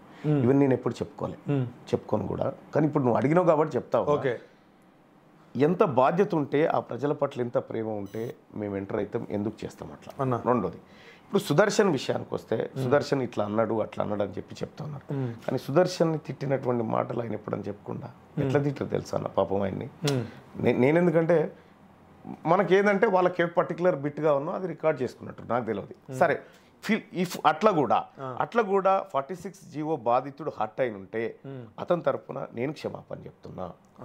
అతని తరఫున ఒకవేళ మీరు హర్ట్ అయిన ఉంటే అట్లా హర్ట్ అయిన ఉంటే ఆయన నిజంగా అని ఉంటే నేను వినలేదు, మీకు వినిపిస్తే మేబీ కావచ్చు, వింటారన్న మీరు? మేబీ కావచ్చు అంటున్నా. నేను కాదని ఖండించట్లేదు, అట్లా అని చెప్పట్లేదు. ఒకవేళ అట్లాంటిది జరిగిన ఉంటే నేను మీ తమ్ముడిగా తీన్మార్ మల్లన్నగా నేను ఆ వ్యవహారం జరిగి ఉంటే దానికి క్షంతవ్యుణ్ణి. అగో దాంట్లో ఒకసారి ఆపండి, నేను చెప్తాను. అది చెప్పండి. అయితే అతని బాళకవ్ అని ఒకటి అన్నాడు, అది పెట్టేస్తే నేను చెప్తాను. అది నాకు తెలుసన్నా. ఓకే, సహజంగా నా ఫోన్లు వాళ్ళకి కలవాయి కాబట్టి ఆయనకు నిద్రపోయినప్పుడు ఎప్పుడు ఇక వాళ్ళు ఆయన బాగా ఇరిటేట్ చేసినట్టు ఆయన వాస్తవానికి కూల్గుండే మనిషి, అంత ఎవరు ఏమన్నా పెద్ద రెచ్చిపోయేటోడు కాదు. బాగా ఏదో ఇరిటేట్ చేసి నిరుద్యోగులను పడుకున్న దొంగన కొడుకులు బాడకవులు అని మాట్లాడడం కరెక్ట్ కాదు కదా. ఒకటన్నా మీరు తిట్టిర్రు, మీరు ప్రతి ఒక్క ఎమ్మెల్యేని తిట్టిర్రు, ప్రతి ఒక్క మినిస్టర్ని తిట్టిర్రు, సీఎంను కూడా తిట్టిర్రు, డైరెక్ట్ పోలీస్ ఆఫీసర్లను తిట్టిర్రు, మీరు నా జీతగాళ్ళు రాదని భయపడి అన్ని చేసిర్రు లేదా అన్న? ఇప్పుడు వాళ్ళు కూడా అట్లనే మాకు బాధ్యత వహిస్తామని చెప్పిర్రు, ఇప్పుడు ఏం మాట్లాడతలేరు అని చెప్పి వాళ్ళు ఇరిటేట్ అయ్యి అడిగి ఉంటారు అన్న. ఒకటి నచ్చకపోతే కట్ చేసేయాలి కానీ వాళ్ళ అడగడానికి తప్పు పట్టట్లేదు, అది నేను అనేది. వాళ్ళు అడగడానికి తప్పు పట్టట్లేదు కానీ అక్కడ ఏదో చిన్న ఘర్షణ జరిగి ఉంటది. ఉత్తగానే ఇప్పుడు ఉత్తగానే నిన్నేమని అనగలుగుతారా? మీరు నన్ను ఏమన్నా అనగలుగుతారా అన్న? వాళ్ళ పరిస్థితుల్లో ఫ్రస్ట్రేషన్ లో వాళ్ళు నిజంగానే వాళ్ళు చేసి కోల్పోయి ఉంటారు అన్న. నేను ఏమంటున్నా, కానీ దొంగ కొడుకులు మీకు ఉద్యోగాలు రాకుండా నేను చేస్తా అని ఇట్లా మాట్లాడడం ఏంటంటే దీని మీద నాకు కాదు, ఇది మొత్తం నిరుద్యోగులు దీని మీద మొత్తం వాళ్ళు మొత్తం మండిపోతారు. వాళ్ళు అరే ఇట్లా మాట్లాడతారు జియో 46 అభ్యర్థులతో, పాపం అప్పటికి నిరుద్యోగులతోనే. అప్పటికి వాళ్ళ అమ్మ చనిపోయి ఆయన కొద్దిగా ఆ వ్యవహారాల్లో ఉన్నాడు. సరే ఆయన వ్యవహారం ఏందో నాకు తెలియదు కానీ క్యూ న్యూస్ ఎప్పుడైనా క్యూ న్యూస్ ఈ నిరుద్యోగుల పట్ల నిర్లక్ష్యంగా మాట్లాడి వాళ్ళని తప్పుపడుతూ ఏమైనా అంటే నేను 100% బాధ్యత వహిస్తా. ఈవెన్ దో ఇప్పటికి కూడా అతను అలా చెప్పితే ఏ హృదయం అన్న హట్ అయితే బహిరంగంగా మీరు క్షమాపణ కోరుతారు ఇప్పుడు, అంతే కదా. అటు ఎవరిని హట్ చేయాలనేది మా ఉద్దేశం కాదు కదా. అంటే మీరు కాదన్నా, ఆ వ్యక్తి క్షమాపణ కోరాలన్నా బహిరంగంగా, ఆయనని కాదు. అదే క్యూ న్యూస్ ఛానల్లో పెట్టియండి అన్న, నేను దయచేసి చెప్తాను. ఎందుకంటే నేనేం చెప్తా ఉన్నా, క్యూ న్యూస్ ఛానల్ కి ఒక క్రెడిబిలిటీ ఉందన్న. క్యూ న్యూస్ ఛానల్ వేదిక మీద అది జరిగినుంటే ముక్కు నాలుగు రాపిస్తా లైవ్ లో. అచ్చా, అర్థమైందా? బయట ఫోన్ లో జరిగింది అంటారు. అది ఎక్కడ జరిగిందో నాకు తెలియదు. ఓకే, అది ఎక్కడ జరిగిందో నాకు తెలియదు. సో ఫిర్బి దానికి నా పక్కనే ఉండేటువంటి మిత్రుడు కాబట్టి అతని ప్లేస్లో తీన్మార్ మల్లన్నగా ఆ గాయపడ్డటువంటి హృదయానికి క్షమాపణ చెప్తుంది. ఓకే అన్న, ఇప్పుడు పక్కకుండా వ్యక్తి పని ఏందన్నా మీరు ఏది చెప్తే దానికి ఇంకో 2 యాడ్ చేసి చెప్పడమా, లేకపోతే ఎందుకు అడుగుతున్నా ఇదంటే ఇది పర్సనల్ కాదు. ఎందుకు చెప్తున్నా, ఒకటి చెప్తా. అప్పుడు బీఆర్ఎస్ ను వ్యతిరేకించినప్పుడేమో మీరు చెప్పిన దానికి ఇంకో 2 యాడ్ చేసి చెప్పిండు. ఇవాళ మీరు మాట్లాడకుండా మీరు వీళ్ళని వ్యతిరేకించిన, ఇప్పుడు స్టూడెంట్స్ ఒక నిమిషం తొందర రావచ్చు కదా అంటే, అన్న నేను కూడా ఎగ్జామ్స్ టైంలో రాత్రికి వచ్చి పడుకునేటోని, ఇదంతా ఏం చేస్తున్నా అంటే ఆయనే మీరు ఏం చెప్తే అదే ఆయన ఆయన మీద పర్సనల్ ఏం లేదు కూడా పిల్లల్ని తిట్టాను కాబట్టి నేను పర్సనల్ గా తీసుకున్నా. ఇది ఆయన గురించి ఫస్ట్ టైం మాట్లాడుతున్నా, మీ గురించి మాట్లాడలేదు. నేను కూడా ఒకటి ఏం చెప్తా అంటే, ఆడ నిలబడి ఆయన మీరు చెప్పిన దానికి ఆహా ఓహో అంటే ఆయన నాకు అవసరం కాబట్టి, ఆయన సేవలు అవసరం కాబట్టి, నేను ఆయన ఉద్యోగి, మేమంతా కలిసి పనిచేస్తున్నాం కాబట్టి అతనికి నేను ఇవ్వాల్సిన రెస్పెక్ట్ ఇస్తా, అతనితో పని చేయించుకుంటా, అతని పని వల్ల నేను సంతృప్తిగా ఉన్నా. ఓకే అన్న, ఆయన గురించి ఇంతకంటే టైం నేను వేస్ట్ చేయలేను. ఓకే, ఆయన చెప్పింది మాత్రం చాలా తప్పు. వీలైతే ఆయనతో సారీ చెప్పండి అన్న, మీరు సారీ చెప్పడం కాదు. Definitely I ask him. And next point అన్న, ఇప్పుడు డిఎస్సి అని మీరు ఇంతకుముందు మాట్లాడారు, డిఎస్సిలో ఉన్న పోస్టులు కూడా మీకు అవగాహన ఉన్నట్టుగానే మీరు చెప్పారు. మరి మీరు మేనిఫెస్టోలో కావచ్చు డిఎస్సి 25,000 పోస్టులు ఇస్తామని చెప్పారు. అవును, మరి ఇచ్చిన పోస్టులు ఎన్ని? అవును, మరి మీరు చెప్పిన మాటకి మీరు కట్టుబడి లేకపోవడానికి కారణం ఏంటి? అంటే ఒకటి మీరు ఇక్కడ చూడొచ్చు, ఇప్పుడు పోస్టులు ఇవని చెప్తా ఉన్నారు. ఇవాళ మీరు ఒకసారి పేపర్లో చూస్తే కొత్తగా 208 పాఠశాలలు తెరవడం కోసం రాష్ట్ర ప్రభుత్వం ఒక నిర్ణయం తీసుకుంది. మరి అక్కడ స్టాఫ్ కావాలి కదా. అవును, ఇవన్నీ డిఎస్సిలో మార్పులు చేయడం కోసం రాష్ట్ర ప్రభుత్వం చేస్తున్నటువంటి చర్యలు. ఓకే, కాబట్టి పోస్టులు పెంచబోతుంది, పెంచుతుంది కూడా. ఓకే అన్న, ముఖ్యంగా ఇప్పటివరకు మనం నిరుద్యోగుల గురించి మాట్లాడినాం అన్న. ఒకటి స్పష్టంగా మీరు జాబ్ క్యాలెండర్ ఈ టైం వరకు మేము ఎందుకు చెప్తున్నా అంటే వాళ్ళు ఒక ప్యాటర్న్ ఫిక్స్ చేసుకుంటారు, ఒక షెడ్యూల్ ఇస్తారని చెప్తున్నా. నేను నోటిఫికేషన్లు జాబ్ క్యాలెండర్ ఇప్పుడు ఇస్తే ఈ జాబ్ క్యాలెండర్ దాదాపుగా 1 year ఉంటుంది కాబట్టి 1 year లోపు అప్పటి నుంచి ఆ 1 year లోపు నోటిఫికేషన్స్ అయిపోతాయి అని చెప్పి వాళ్ళు ప్రిపరేషన్ స్టార్ట్ చేసుకుంటారు. నేను చెప్పినది అర్థమైంది కదా. ఆగస్టులో ఎక్కువ ఉన్నాయి. నాకు తెలిసి ముఖ్యమంత్రి గారు జూలై 1st వీక్ అట్లా జాబ్ క్యాలెండర్ ప్రకటించే అవకాశం అప్పటి నుంచి 1 year జాబ్ క్యాలెండర్ అది ఉండొచ్చు. అంటే మాక్సిమం నా ఆలోచన అది. అంటే ముఖ్యమంత్రి గారు ఈ పర్టికులర్ డేట్ అని నాకు చెప్పలే, కానీ ఈ జాబ్ క్యాలెండర్ విషయంలో ఆయన పూర్తి అవగాహనతో ఉన్నాడు. దాని విషయంలో ముందుకు పోవడానికి అన్న ఒకసారి లైవ్లో మీరు ఉన్నారన్న అప్పుడు, ఎందుకంటే ఇవన్నీ చాలా చర్చాంశనీయమైనవి కాబట్టి నేను ఇక్కడ మీకు అడుగుతున్నా, మీరు ముందున్నారు కాబట్టి మళ్ళీ మనకి ఎప్పుడు అవకాశం దొరుకుతుంది ఇట్లా 1-to-1 మాట్లాడడం. మీరు కూడా అన్న ఒకసారి నాకు అది నచ్చలేదు, మరి దాని ముందు ఏం జరిగిందో నాకు తెలియదు. రైతు బంధు గురించి ఎవరో కామెంట్ చేస్తే మీరు చెప్పుతోనే కొడతా అని చెప్పి మీరు డైరెక్ట్గా ముఖం మీద అన్నారన్న లైవ్లో. మరి అది ఎంతవరకు కరెక్ట్ అనిపిస్తుంది మీకు? అంటే ఆ బిట్ వరకు అది అట్లా అనిపించచ్చు, కానీ దాని ముందుది కొద్దిగా చూసి ఉంటే మీకు ఏదైనా కానీ అన్న ఒకడు ఎవడో అడిగిండన్న, పోక్ చేసిండు, మీకు క్వశ్చన్ చేసిండు, మీరు ఇస్తా అని చెప్పి రైతు బంధు ఎందుకు ఇవ్వలేదు, మీరు మాట మీద లేరు, మీరు దుర్మార్గులు అని చెప్తుంటారు. దానికి చెప్పుతోనే కొడతా అనడం ఎంతవరకు కరెక్ట్? 200% కరెక్ట్. అది ఎట్లా ఎందుకు సమర్థించుకుంటున్నారు? ఆ వీడియోని మీరు చూసి చెప్పండి, మీరు చెప్పండి అన్న. మీరు లైవ్ ఆ వీడియోని మీరు చూస్తే ఇక్కడ తెలంగాణ రాష్ట్రంలో ఉన్నటువంటి సంపద అంతా ఈ స్కీమ్లలో పెట్టి అప్పనంగా కమిషన్లు కొట్టి వేల కోట్ల రూపాయలు తరలించుకున్నటువంటి వ్యక్తులు ఖజానా లూటీ చేసిపోయి రైతులకు రైతు బంధు వేరేందని చెప్పి వీళ్ళు అడుగుతా ఉంటే ఈ అడిగే హక్కు ఎక్కడిది ఇటువంటి వాళ్ళకు, దుర్మార్గులకు? వాళ్ళే అని మీకు ఎట్లా తెలుసు అడిగేది? ఆ రోజు పేపర్లో వాళ్ళు రైతు బంధు ఎప్పుడు అని క్వశ్చన్ చేసినందుకు, రైతులను కాదు ఇది, వాళ్ళు క్వశ్చన్ చేసినందుకు వచ్చినటువంటి వర్డ్ అది.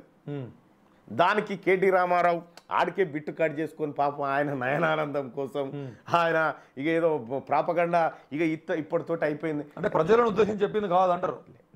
రైతులు ఎందుకు? నేను రైతు బిడ్డనన్నా, నేను రైతు బిడ్డను స్వయానా. ఓకే, నేను స్వయానా రైతు బిడ్డని. రైతులను ఇవ్వడని అనుకుంటాడు అట్లా. ఈ రైతులను మోసం చేసిన నాయకులను అన్న ఆ రోజు. అచ్చా అన్న, ఇప్పుడు ఇంకొకటి కొంచెం నేను బోల్డ్గానే మాట్లాడుతున్నానా.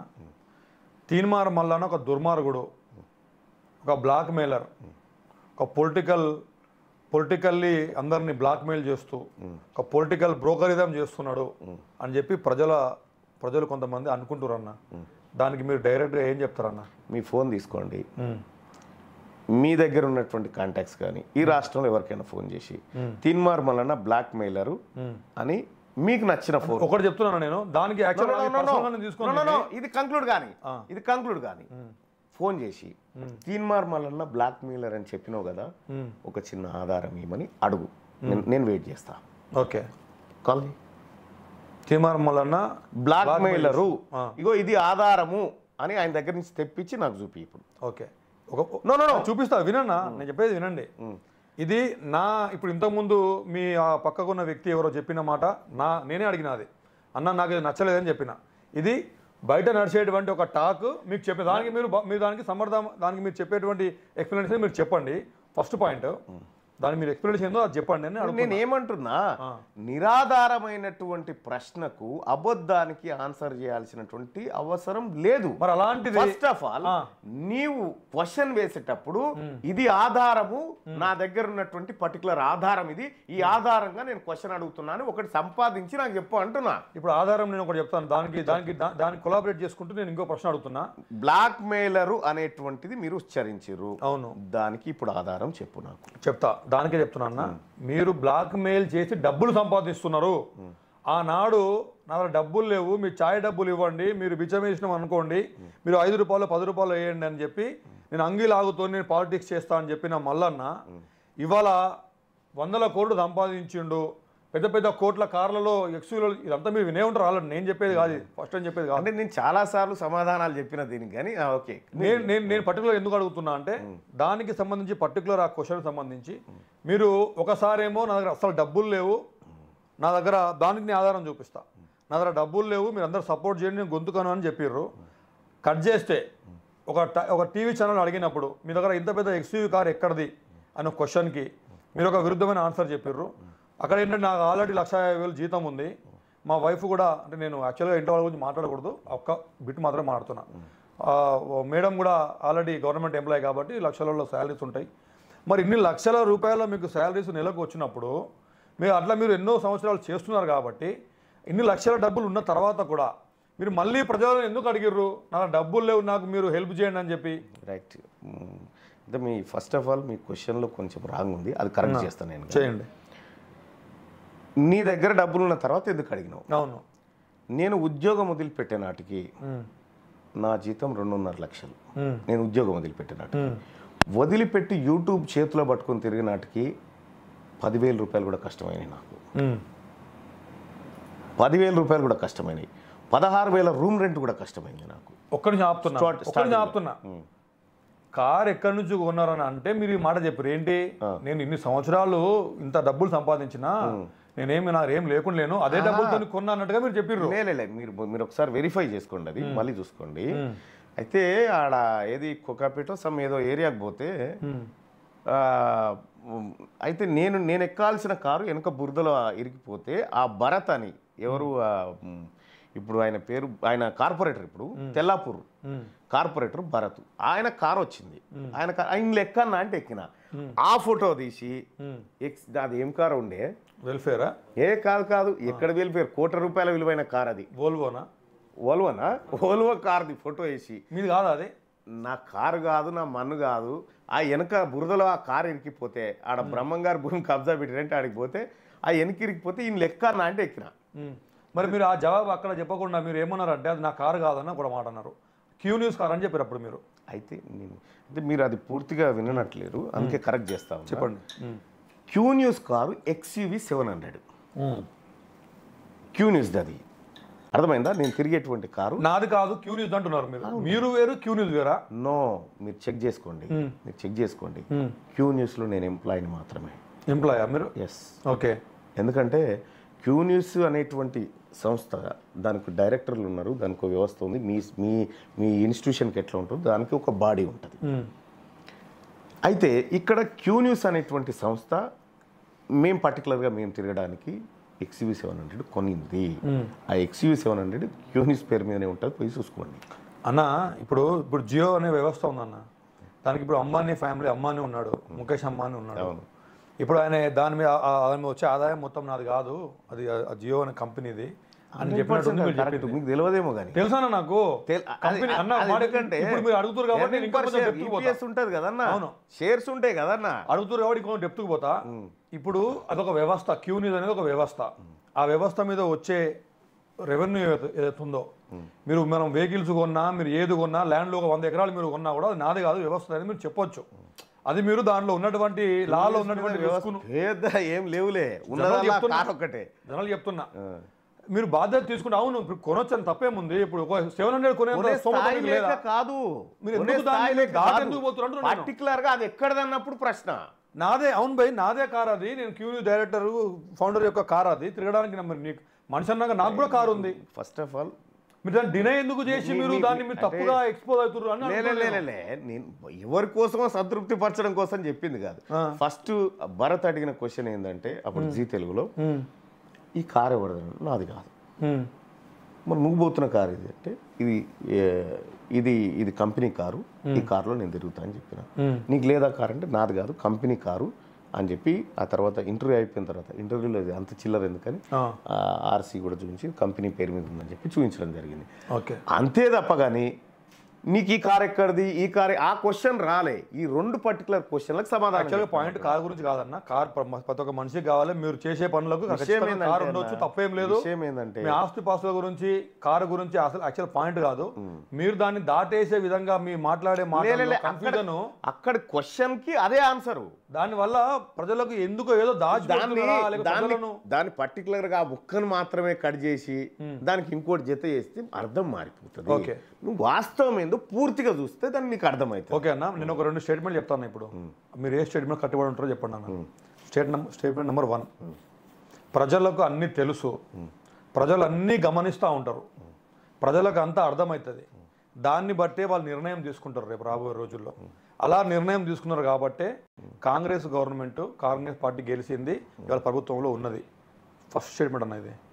సెకండ్ స్టేట్మెంట్ ఏంటంటే ప్రజలను ఎమోషనల్ ఫూల్స్ని చేయవచ్చు, ప్రజల మనోభావాలను ఎట్లా పడితే అట్లా మనం వాడుకోవచ్చు. ప్రజలకు ఇదంతా అర్థం కాదు. మనం ఎప్పుడు ఏది చెప్పినా వాళ్ళు ఎవరో చెప్పినట్టు సంవత్సరం మొత్తం 5 సంవత్సరాలు మొత్తం కోడి ఈకలన్నీ పీకేసి లాస్ట్కు ఎలక్షన్స్ టైంలో కొన్ని గింజలు వేసినట్టు ఇక అది అబ్బా అన్నం పెట్టిన రాబోయ్ అని చెప్పి అది మంచిగా వెనక తిరుగుతూ ఉంటుంది అనేది సెకండ్ పాయింట్ అన్న. సెకండ్ స్టేట్మెంట్ మీరు ఏ స్టేట్మెంట్ కట్టుబడి ఉంటారు అన్న? ఫస్ట్ ఆఫ్ ఆల్ ప్రజలు అందరికంటే గొప్పవాళ్ళు. ఫస్ట్ ఆఫ్ ఆల్ గుర్తుపెట్టుకోవాలి.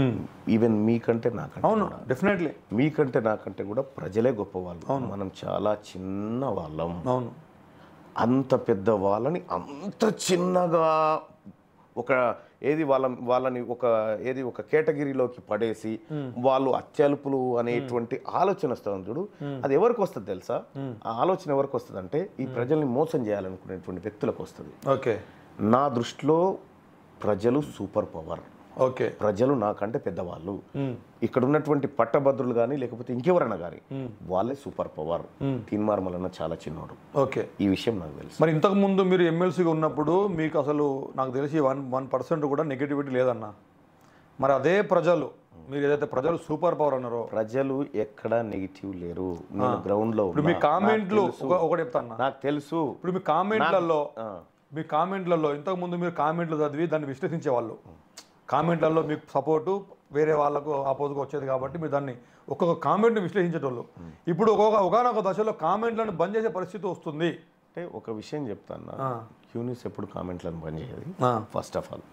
రెండోది, తీన్మార్ మల్లన్న ఎంత తిక్కలోడు అంటే తీన్మార్ మల్లన్న మీద తీన్మార్ మల్లన్నను అరెస్ట్ చేయాలని ఒక మహిళ డీజీపీ కంప్లైంట్ చేసింది. పోయి బయటకు వచ్చి ప్రెస్ మీట్ పెడితే పాపం ఆమె ప్రెస్ రికార్డ్ చేసుకొని పోయి ఎవడు వార్తేలే, నేనే పిలిచి తీన్మార్ మల్లన్నను అరెస్ట్ చేయాలని వార్త వేసిన నేనే నా ఛానల్లో. హైప్ క్రియేట్ చేయడానికి, హైప్ క్రియేట్ కోసం కాదు.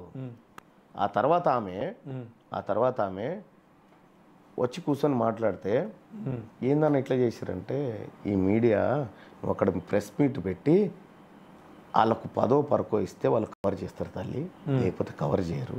మరి మీరు వేసిరుగా అంటే మాది ఇట్లే ఉంటుందని చెప్పిన.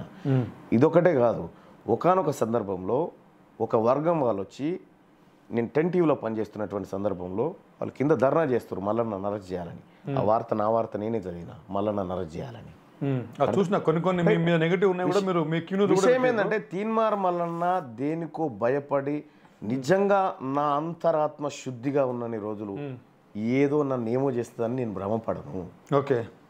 మనస్ఫూర్తిగా ఒక్కటి చెప్పడన్నా, నేను బరాబర్ నికార్స్గా ఉన్నా, నిజాయితీగా ఉన్నా దాన్ని కొనసాగిస్తా. మనస్ఫూర్తిగా ఒకటి చెప్పండి. ఇప్పుడు సహజంగా ఏం జరిగింది, ఇది కంప్లీట్ సహజంగా ఏమనిపిస్తుంది అంటే, కొంతమంది ఇప్పుడు ఆ రైతులు అన్నట్టుగా ముక్క కట్ చేసి ఇంకోటి పెట్టి తీన్మార్ మల్లన్న దుర్మార్గుడు అని ప్రచారం చేస్తూ ఒకరి ఇద్దరిని నమ్మించగలుగుతారు. కానీ తీన్మార్ మల్లన్న సుదీర్ఘకాలం పాటు ప్రజల్లో ఉన్నటువంటి మనిషి. చాలామంది, నేను ఊర్లలోకి పోతా ఉంటే, మీరు ఎప్పుడైనా వీలైతే రేపు రండి, రేపు నాతో పాటు మీరు మార్నింగ్ వాక్ ఉంది నాది ఏది ఆర్ట్స్ కాలేజీలో, మీరు రండి. ఒక్కసారి ఈ డిబేట్ని ఆడికి తీసుకుపోదాం. ఈ డిబేట్ తీసుకుపోదాం. ఎక్కడ కూడా ప్రజలు తీన్మార్ మల్లన్నని అరే మా ఇంటి పిల్లగాడులే అన్నట్టుగా చూస్తారు. ఎవరో ఒకరు కావాలని తీన్మార్ మల్లన్న ఎన్నికల్లో పోటీ చేయకపోతే మంచోడు, చేస్తే దుర్మార్గుడు అనేటువంటి అట్లాంటిది అయితే ఏం లేదు. ఎందుకంటే మీరు లాస్ట్ టైం కూడా ఎన్నికల్లో పోటీ చేసి, నేను ఒకటి చెప్తాను పర్టికులర్గా కేటీ రామారావు ఆయన ఏం చేస్తూ ఉండు, మీకు ఇక్కడ ఎంతవరకు తెలుసో నాకు తెలియదు, కానీ ఆయన ఏం చేస్తూ ఉన్నాడు, ఆయన ఏ వ్యవస్థల్ని స్టార్ట్ చేసిండు, తద్వారా ఏం కంటెంట్ బయటికి పోతుంది, ఇవన్నీ మాకు తెలుసు అన్న. అంటే ఐటీ సెల్ క్రియేట్ చేసి ఇదంతా చేస్తున్నారు అంటారు. మీ మీద కూడా సేమ్ అభియోగం ఉన్నది. అయితే ఒకటి నేను చెప్తా వింటావన్నా అన్న, ఐటీ సెల్ లేనటువంటి పార్టీ లేదు. అవును. అంటే ఈ నెగటివ్ని పాజిటివ్ చేసుడు, పాజిటివ్ నెగటివ్ చేసుడు, ఇదంతా ఈ మధ్యలో వాట్సాప్ యూనివర్సిటీ ఎవరు ఏం చేసుకున్నా వాళ్ళు కాదు, ఓట్లు వేసేది ప్రజలు పట్టభద్రులు. వాళ్ళు డిసైడ్ చేస్తారు ఏం చేయాలనేది. వీటికో వాటికో నేను కూడా మీకు ఒకసారి చెప్తా ఉన్నా, గుర్తుపెట్టుకోండి. నీవు పోతున్నటువంటి తవ్వులో ఒకటి చేయబట్టి గుంస్తాడు, మరినవా నీ టైం వేస్ట్. నువ్వేమనుకున్నావు అది చేసుకుంటూ వెళ్ళిపో అంతే. ఓకే. మీరు చాలాసార్లు నన్ను ఎవరన్నా ఏమన్నా అనకపోతే కూడా నేను గెలికన్నా అనిపించుకుంటా వట్టినే. ఎవరైనా అనకపోతే అని అది కూడా ఒక టాక్టిక్. 100% వాడతా. ఎందుకు వాడా? 100% వాడతా. వాళ్ళ కాలికి ఎందుకు ఉంచుతా? వాళ్ళని అంతేగా, వాళ్ళని కాలికి ఎందుకు ఉంచుతా? అవును. ఇప్పుడు సపోజ్ ఇప్పుడు నిజంగా చెప్తున్నా కదా, 100% నీ కోసం పనిచేసేవాడు నువ్వు కూలి ఇచ్చినా చేయడు నీ వాడు, కానీ వాడు చేస్తాడా పాపం, వాడు నీ కోసం పనిచేస్తాడు అంటారు. అంటే ఎప్పుడైనా అంటే ఇప్పుడు నేను అనేది ఏంటంటే మీకు ఒక్కసారి ఓపెన్గా మీరు చెప్పేది నిజమే అబద్ధమా ప్రజలకు అర్థమైపోతుంది అన్న. అప్పటికంటే ఇప్పుడు ఏదో ఒక కోణంలో ఏదో ఒక విషయంలో ఎంతో కొంతమంది, ఎందుకంటే ఒక్క ఓటుతో కూడా ఓడిపోయిన వాళ్ళు గెలిచిన వాళ్ళు ఉన్నారన్న మన భారతదేశంలో. కాబట్టి ఎంతో కొంతమంది ఏదో ఒక విధంలో ఏదో ఒక విషయంలో నా మీద వాళ్ళకి ఏదో ఒక రకంగా నెగిటివ్ వచ్చింది అని మీరు నిజంగా ఎప్పుడైనా సింగిల్గా ఉన్నప్పుడైనా ఆలోచించుకున్నారా లేదా అన్న? అసలుకి నెగిటివ్ లేదంటారా? థాట్ కూడా రాలేదు ఇప్పటి వరకు.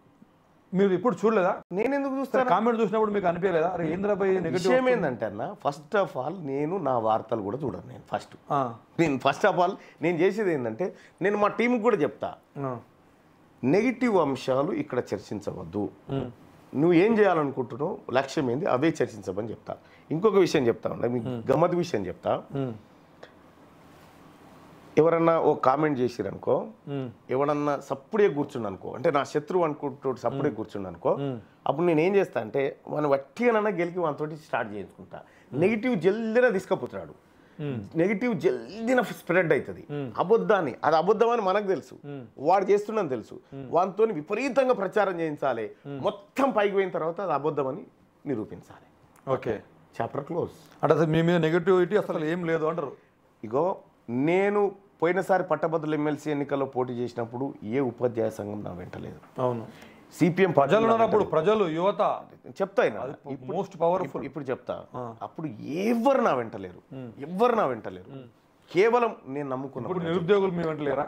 నేను నమ్ముకున్న ప్రజలు ఉన్నారు. ఒక్క నిరుద్యోగులేంది ఇప్పుడు వీళ్ళందరూ లేకపోతే నిరుద్యోగులు ఇవాళ రేపు పొద్దుగాల మీరు ఆర్ట్స్ కాలేజీకి రండి, ఆర్ట్స్ కాలేజీకి వచ్చి మీకు డిజిటల్ పిక్చర్కి గ్రౌండ్ పిక్చర్కి ఉన్నటువంటి రియాలిటీ చాలా తేడా.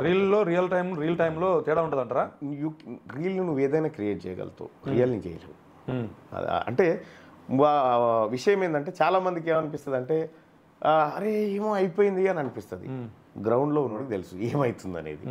కాబట్టి నేనేం చెప్తానంటే పోయినసారి కంటే రెట్టించిన బలంతో ఈసారి తీన్మార్ మల్లన్న ప్రజల హృదయాల్లో కూడు కట్టుకోబోతాం. నిరుద్యోగులు నాకు సపోర్ట్ చేయకపోయినా పర్లేదు అంటుర్రా, లేకపోతే నిరుద్యోగులు నాకు సపోర్ట్ చేస్తుర్రు అంటుర్రా? నెగిటివ్ ఉన్నా పర్లేదు అంటారు, నెగిటివ్ లేదంటుర్రా? ఇప్పుడు ఈ ఇంటర్వ్యూ చూసిన తర్వాత అన్వర్ నాకు ఓటేస్తా అనుకుంటుండా ఏవద్దు అనుకుంటున్నా చెప్పు. మీరు ఖచ్చితంగా ఇప్పుడు చెప్పినటువంటి ఏదైతే మాటలు ఉన్నాయో జియో 46 నేను విరుద్ధం, నేను బరాబర్ దాని మీద ప్రకటన చేపిస్తా, చేయకపోతే నేను వ్యతిరేకిస్తా, అవసరమైతే నేను రైట్ టు రీకాల్ కూడా తీసుకుంటా అంటే బరాబర్ నేను వేస్తా మీకు 100%. నేను కానీ మీరు ఈ మాట మీద ఖచ్చితంగా 100% ఉండాలి, అంతరాత్మ శుద్ధితో. నువ్వు పక్కా ఓటేయాలి. ఫస్ట్ వేస్తా నేను, నీకు వేస్తేనే నీకు అడిగే హక్కు ఉంటుంది. నాకు ఒకటే అన్న జియో 46 నిరుద్యోగులకు మీరు ఒకటే అన్న, ఇప్పుడు ప్రతినిధులు ప్రజాప్రతినిధులు గతంలో కావచ్చు అన్న, ఒక్క చిన్న మాట చెప్తాను మళ్ళీ మర్చిపోతాను నేను, బాధ్యత గలము మేము బాధ్యత అన్న, చిన్న మాట చెప్తా. గతంలో అన్న ప్రజలు ప్రతినిధులు ఎన్నుకుంటారు అన్న, ఒక ఎమ్మెల్యే కావచ్చు, ఒక ఎమ్మెల్సీ కావచ్చు, ఒక ఎంపీ కావచ్చు. ఎందుకు ఎన్నుకుంటారు? ఈ ప్రజలందరూ కూడా వాళ్ళ సమస్యలు, వాళ్ళ లక్ష్యాలు, వాళ్ళ సమస్యలు కావచ్చు, వాళ్ళ మీద ఉన్నటువంటి వాళ్ళ స్కీములు, వాళ్ళకు ఉండే అవసరాలు డైరెక్ట్గా ప్రభుత్వం చెప్పుకోలేరు. కాబట్టి మా అందరి తరపున ఈ ప్రాంత తరపున ఒక అధికారి, ఒక ప్రతినిధిని ఎన్నుకున్నాం. ఈ ప్రతినిధి మా కష్టాలు, మా ప్రాబ్లమ్స్, మా మంచి చెడులు అన్ని కూడా చూసుకోవాలి. మంచి చెడు సేమ్. ఇంకొక మాట కూడా అన్న లేదు, అయిపోలేదు, చిన్న చెప్తా. ఇప్పుడు జియో 46 సభ్యతల ఇబ్బంది కావచ్చు, నిరుద్యోగుల ఇబ్బంది కావచ్చు, గ్రూప్ 1, గ్రూప్ 2, గ్రూప్ 3 ఇబ్బందులు కావచ్చు, ఇవన్నీ ఇక్కడ ఉన్నటువంటి ప్రజల యొక్క సమస్యలు ప్రతినిధి పోయి అక్కడ కొట్లాడకపోతే ఎవరో ఒకరు నాలాంటి వాళ్ళు వేరే వాళ్ళ లాంటి వాళ్ళ దగ్గరికి వాళ్ళు పోతుర్రు. ఒక ప్రతినిధి పర్ఫార్మెన్స్ పోయిన తర్వాత తెలుస్తుంది, రంగంలోకి దిగిన తర్వాత. నేను సుదీర్ఘకాలం ప్రజలతో డీల్లో ఉండాలనుకుంటున్నా. జియో 46 కోసమో ఇంకో దాని కోసమో ఇక్కడ రాజకీయ జీవితాన్నో లేకపోతే ఇంకో దాన్నో పనంగా పెట్టి కథమవడం కోసం రాలే నేను. మాకు సుదీర్ఘమైన లక్ష్యాలు ఉన్నాయి. మీరు చెప్తున్నటువంటి జియో 46 అనేటువంటిది వాళ్ళ దృష్టిలో పెద్ద సమస్య, నేను పోతున్నటువంటి క్రమంలో ఒక చిన్న సమస్య. ఓకే, దాన్ని పరిష్కరించే మార్గాలు ఎట్లుంటాయి, ఏం చేయాలి, దాన్ని ఎట్లా ఒత్తిడి చేయడం వల్ల జరుగుతుంది అనేది మాకు తెలుసు. ఇంకో విషయం ఇదే, ఇప్పుడు మీరున్నారు కదా, ఈ ఉప ఎన్నికల్లో పట్టభద్రుల ఆశయాలన్నీ మోస్తా అని చెప్పిపోయినటువంటి పల్లా రాజేశ్వర రెడ్డి 3 ఏళ్ల కాడి దించి వెళ్ళిపోయిండు. Then start your question to him. Okay, ఎవరి ఉద్యోగం చేసుకుంటారు వాళ్ళు. ఇంకా నేను చెప్తా ఉన్నా, ఒక్కొక్క అడుగు ఎక్కుతామని చూస్తుర్రు, నిరుద్యోగులను ఒక్కొక్క అడుగు దింపేస్తుర్రు. నేనేమంటున్నా, నేను ప్రజలతో డీలింగ్ లో ఉండాలనుకుంటున్నా, ఒక్కటి మాత్రం ఫైనల్, ప్రజలు ఆశీర్వదించినన్ని రోజులు ఏ రాజకీయ నాయకుడికైనా మనుగడ. అవును, అంతే, అదే కదా, దానికి నేను అతీతుని కాదు. ఓకే, గుర్తుపెట్టుకోండి అన్న. ఒకటి ఫైనల్గా ఒకటే చెప్తున్నా, మీరు ఎమ్మెల్సీగా గెలిచినా గెలవకపోయినా అన్ఎంప్లాయ్మెంట్ అవుతుంది. గెలవాలని కోరుకోవచ్చు కదా అన్వర్ భాయ్, గెలవచ్చు అన్న. కానీ మనం గెలవాలని అంటే నేనేదో మిమ్మల్ని మీ దగ్గర ఏదో ప్యాకేజ్ తీసుకొని మీకు ఏదో గెలవచ్చు గెలవకపోవచ్చు పాజిబిలిటీ అయితే ఉంది. ఇగో నేనేమంటున్నా, ప్రజల అవకాశం ఇస్తే గెలుస్తాం. గెలిచిన మీరు అన్న ఒకటన్నా, కన్సిక్వెంట్గా ఒకటన్నా, ఇప్పుడు మీరు ఒక ప్రజాప్రతినిధిగా కాదు, ఒక లీడర్గా కావాలి. ఒక లీడర్ గెలిచినా ఓడిపోయినా పని చేస్తాడు. కన్సిక్వెంట్గా సర్వీస్ చేయాలని మీరు బయటకు వస్తే మీరు ఎప్పుడైనా సర్వీస్ చేస్తారు. నేను అదే అంటున్నా. ముఖ్యంగా నేను అనేది ఏంటన్నా, అన్ఎంప్లాయ్మెంట్. ఇప్పుడు మనం ఇదంతా మీ మీద ఉన్న విమర్శలు ఇవన్నీ నేను పక్కకు పెడుతున్నా. సరే, మీరు ఏమేమి చెప్పారు అందరు ప్రజలు. నేనేమంటున్నా, మీరు కూడా ఈ నెల 27 దాకా టైం ఉంచుడు. తీన్మార్ మల్లన్న బ్లాక్ మెయిలరు మీరు ఏవైతే చెప్పారో దానికి ఒక ఆధారం తీసుకురా. ఈ ఎలక్షన్ లో ట్రై చేస్తాను నేను. దానికి ఏం చేస్తా అంటే, ట్రై చేయకపోతే ఒక చిన్న క్షమాపణ కూడా చెప్పేసి, అన్నోడితోనన్నా చెప్పించు, అన్నోడితోనన్నా చెప్పించు, అన్నోడితోటన్నా తెప్పించు. మొత్తం కూడా నేనేమంటున్నా, అన్నోడితోనన్నా చెప్పించు. అవునన్నా, ఒకటి ఉంటుంది, ఆ వార్త నువ్వు తీసుకొచ్చినావు. ఇప్పుడు ఒక జర్నలిజంలో ఏం చేస్తామంటే 2 ఉంటాయి. ఒకటి ఊహాజనితమైనటువంటి ప్రశ్న, రెండోది నిర్దిష్టమైనటువంటి ఆరోపణ. ఇప్పుడు ఇది ఊహాజనితమైన ప్రశ్న ఇప్పుడు నేను వేసింది, మరి అట్లా చెప్పాలి కదా. చెప్పిన కదా, నేను అన్నదానికి ఆధారం లేదు, అదే చెప్పిన నేను అన్నదానికి ఆధారం లేదు అనేటువంటి మాట మీరు చెప్పినుంటే దానికి సమాధానం వేరే. ఆల్రెడీ మీరు ఒకసారి రివైండ్ చేసి తర్వాత చూసుకోండి. దీనికి నా దగ్గర ఎవిడెన్స్ లేదు చెప్పిన. నేను ఏమంటున్నా అన్వర్ భాయ్, చెప్తా ఉన్నా, తీన్మార్ మల్లన్న ఏందో తీన్మార్ మల్లన్న తెలుసు, తీన్మార్ మల్లన్న తిరుగుతున్న ప్రజలకు తెలుసు. ఆ టాపిక్ ముఖ్యమంత్రి రేవంత్ రెడ్డి గారిని కూడా చాలాసార్లు మాట్లాడారు. వాళ్ళు ఏదో ఈ ఎలక్షన్ అయిపోయినాక చూడు, ఈ మాట ఎవడన్నా అంటే చూడరు, ఎలక్షన్లో పోటీ చేస్తుండు కాబట్టి ఇది కావాలి వాళ్ళకు, రాజకీయ ప్రత్యర్థులకు ఇది కావాలి కాబట్టి వాళ్ళ సహజంగా అంటారు. ఇక్కడ తీన్మార్ మల్లన్న అనేటువంటి వాడు, తీన్మార్ మల్లన్నకు తెలుసు, తీన్మార్ మల్లన్నకు టికెట్ ఇచ్చిన పార్టీకి తెలుసు, తీన్మార్ మల్లన్నకు ఓటేయాలనుకుంటున్న ప్రజలకు తెలుసు. ఇప్పుడు అన్న మన దగ్గర అన్న ముఖ్యంగా దేశంలో కావచ్చు, మన రాష్ట్రంలో కావచ్చు, అయిపోయింది. ఒక 5 నిమిషాలు అయిపోయింది. లాస్ట్ క్వశ్చన్ నాది. ఓకే, అలా మీతో వాళ్ళకి అపాయింట్మెంట్ ఇచ్చినాం అట్లా. అచ్చా, ఓకే. ఎందుకంటే మీరు దొరకరు కదా అన్న, మళ్ళీ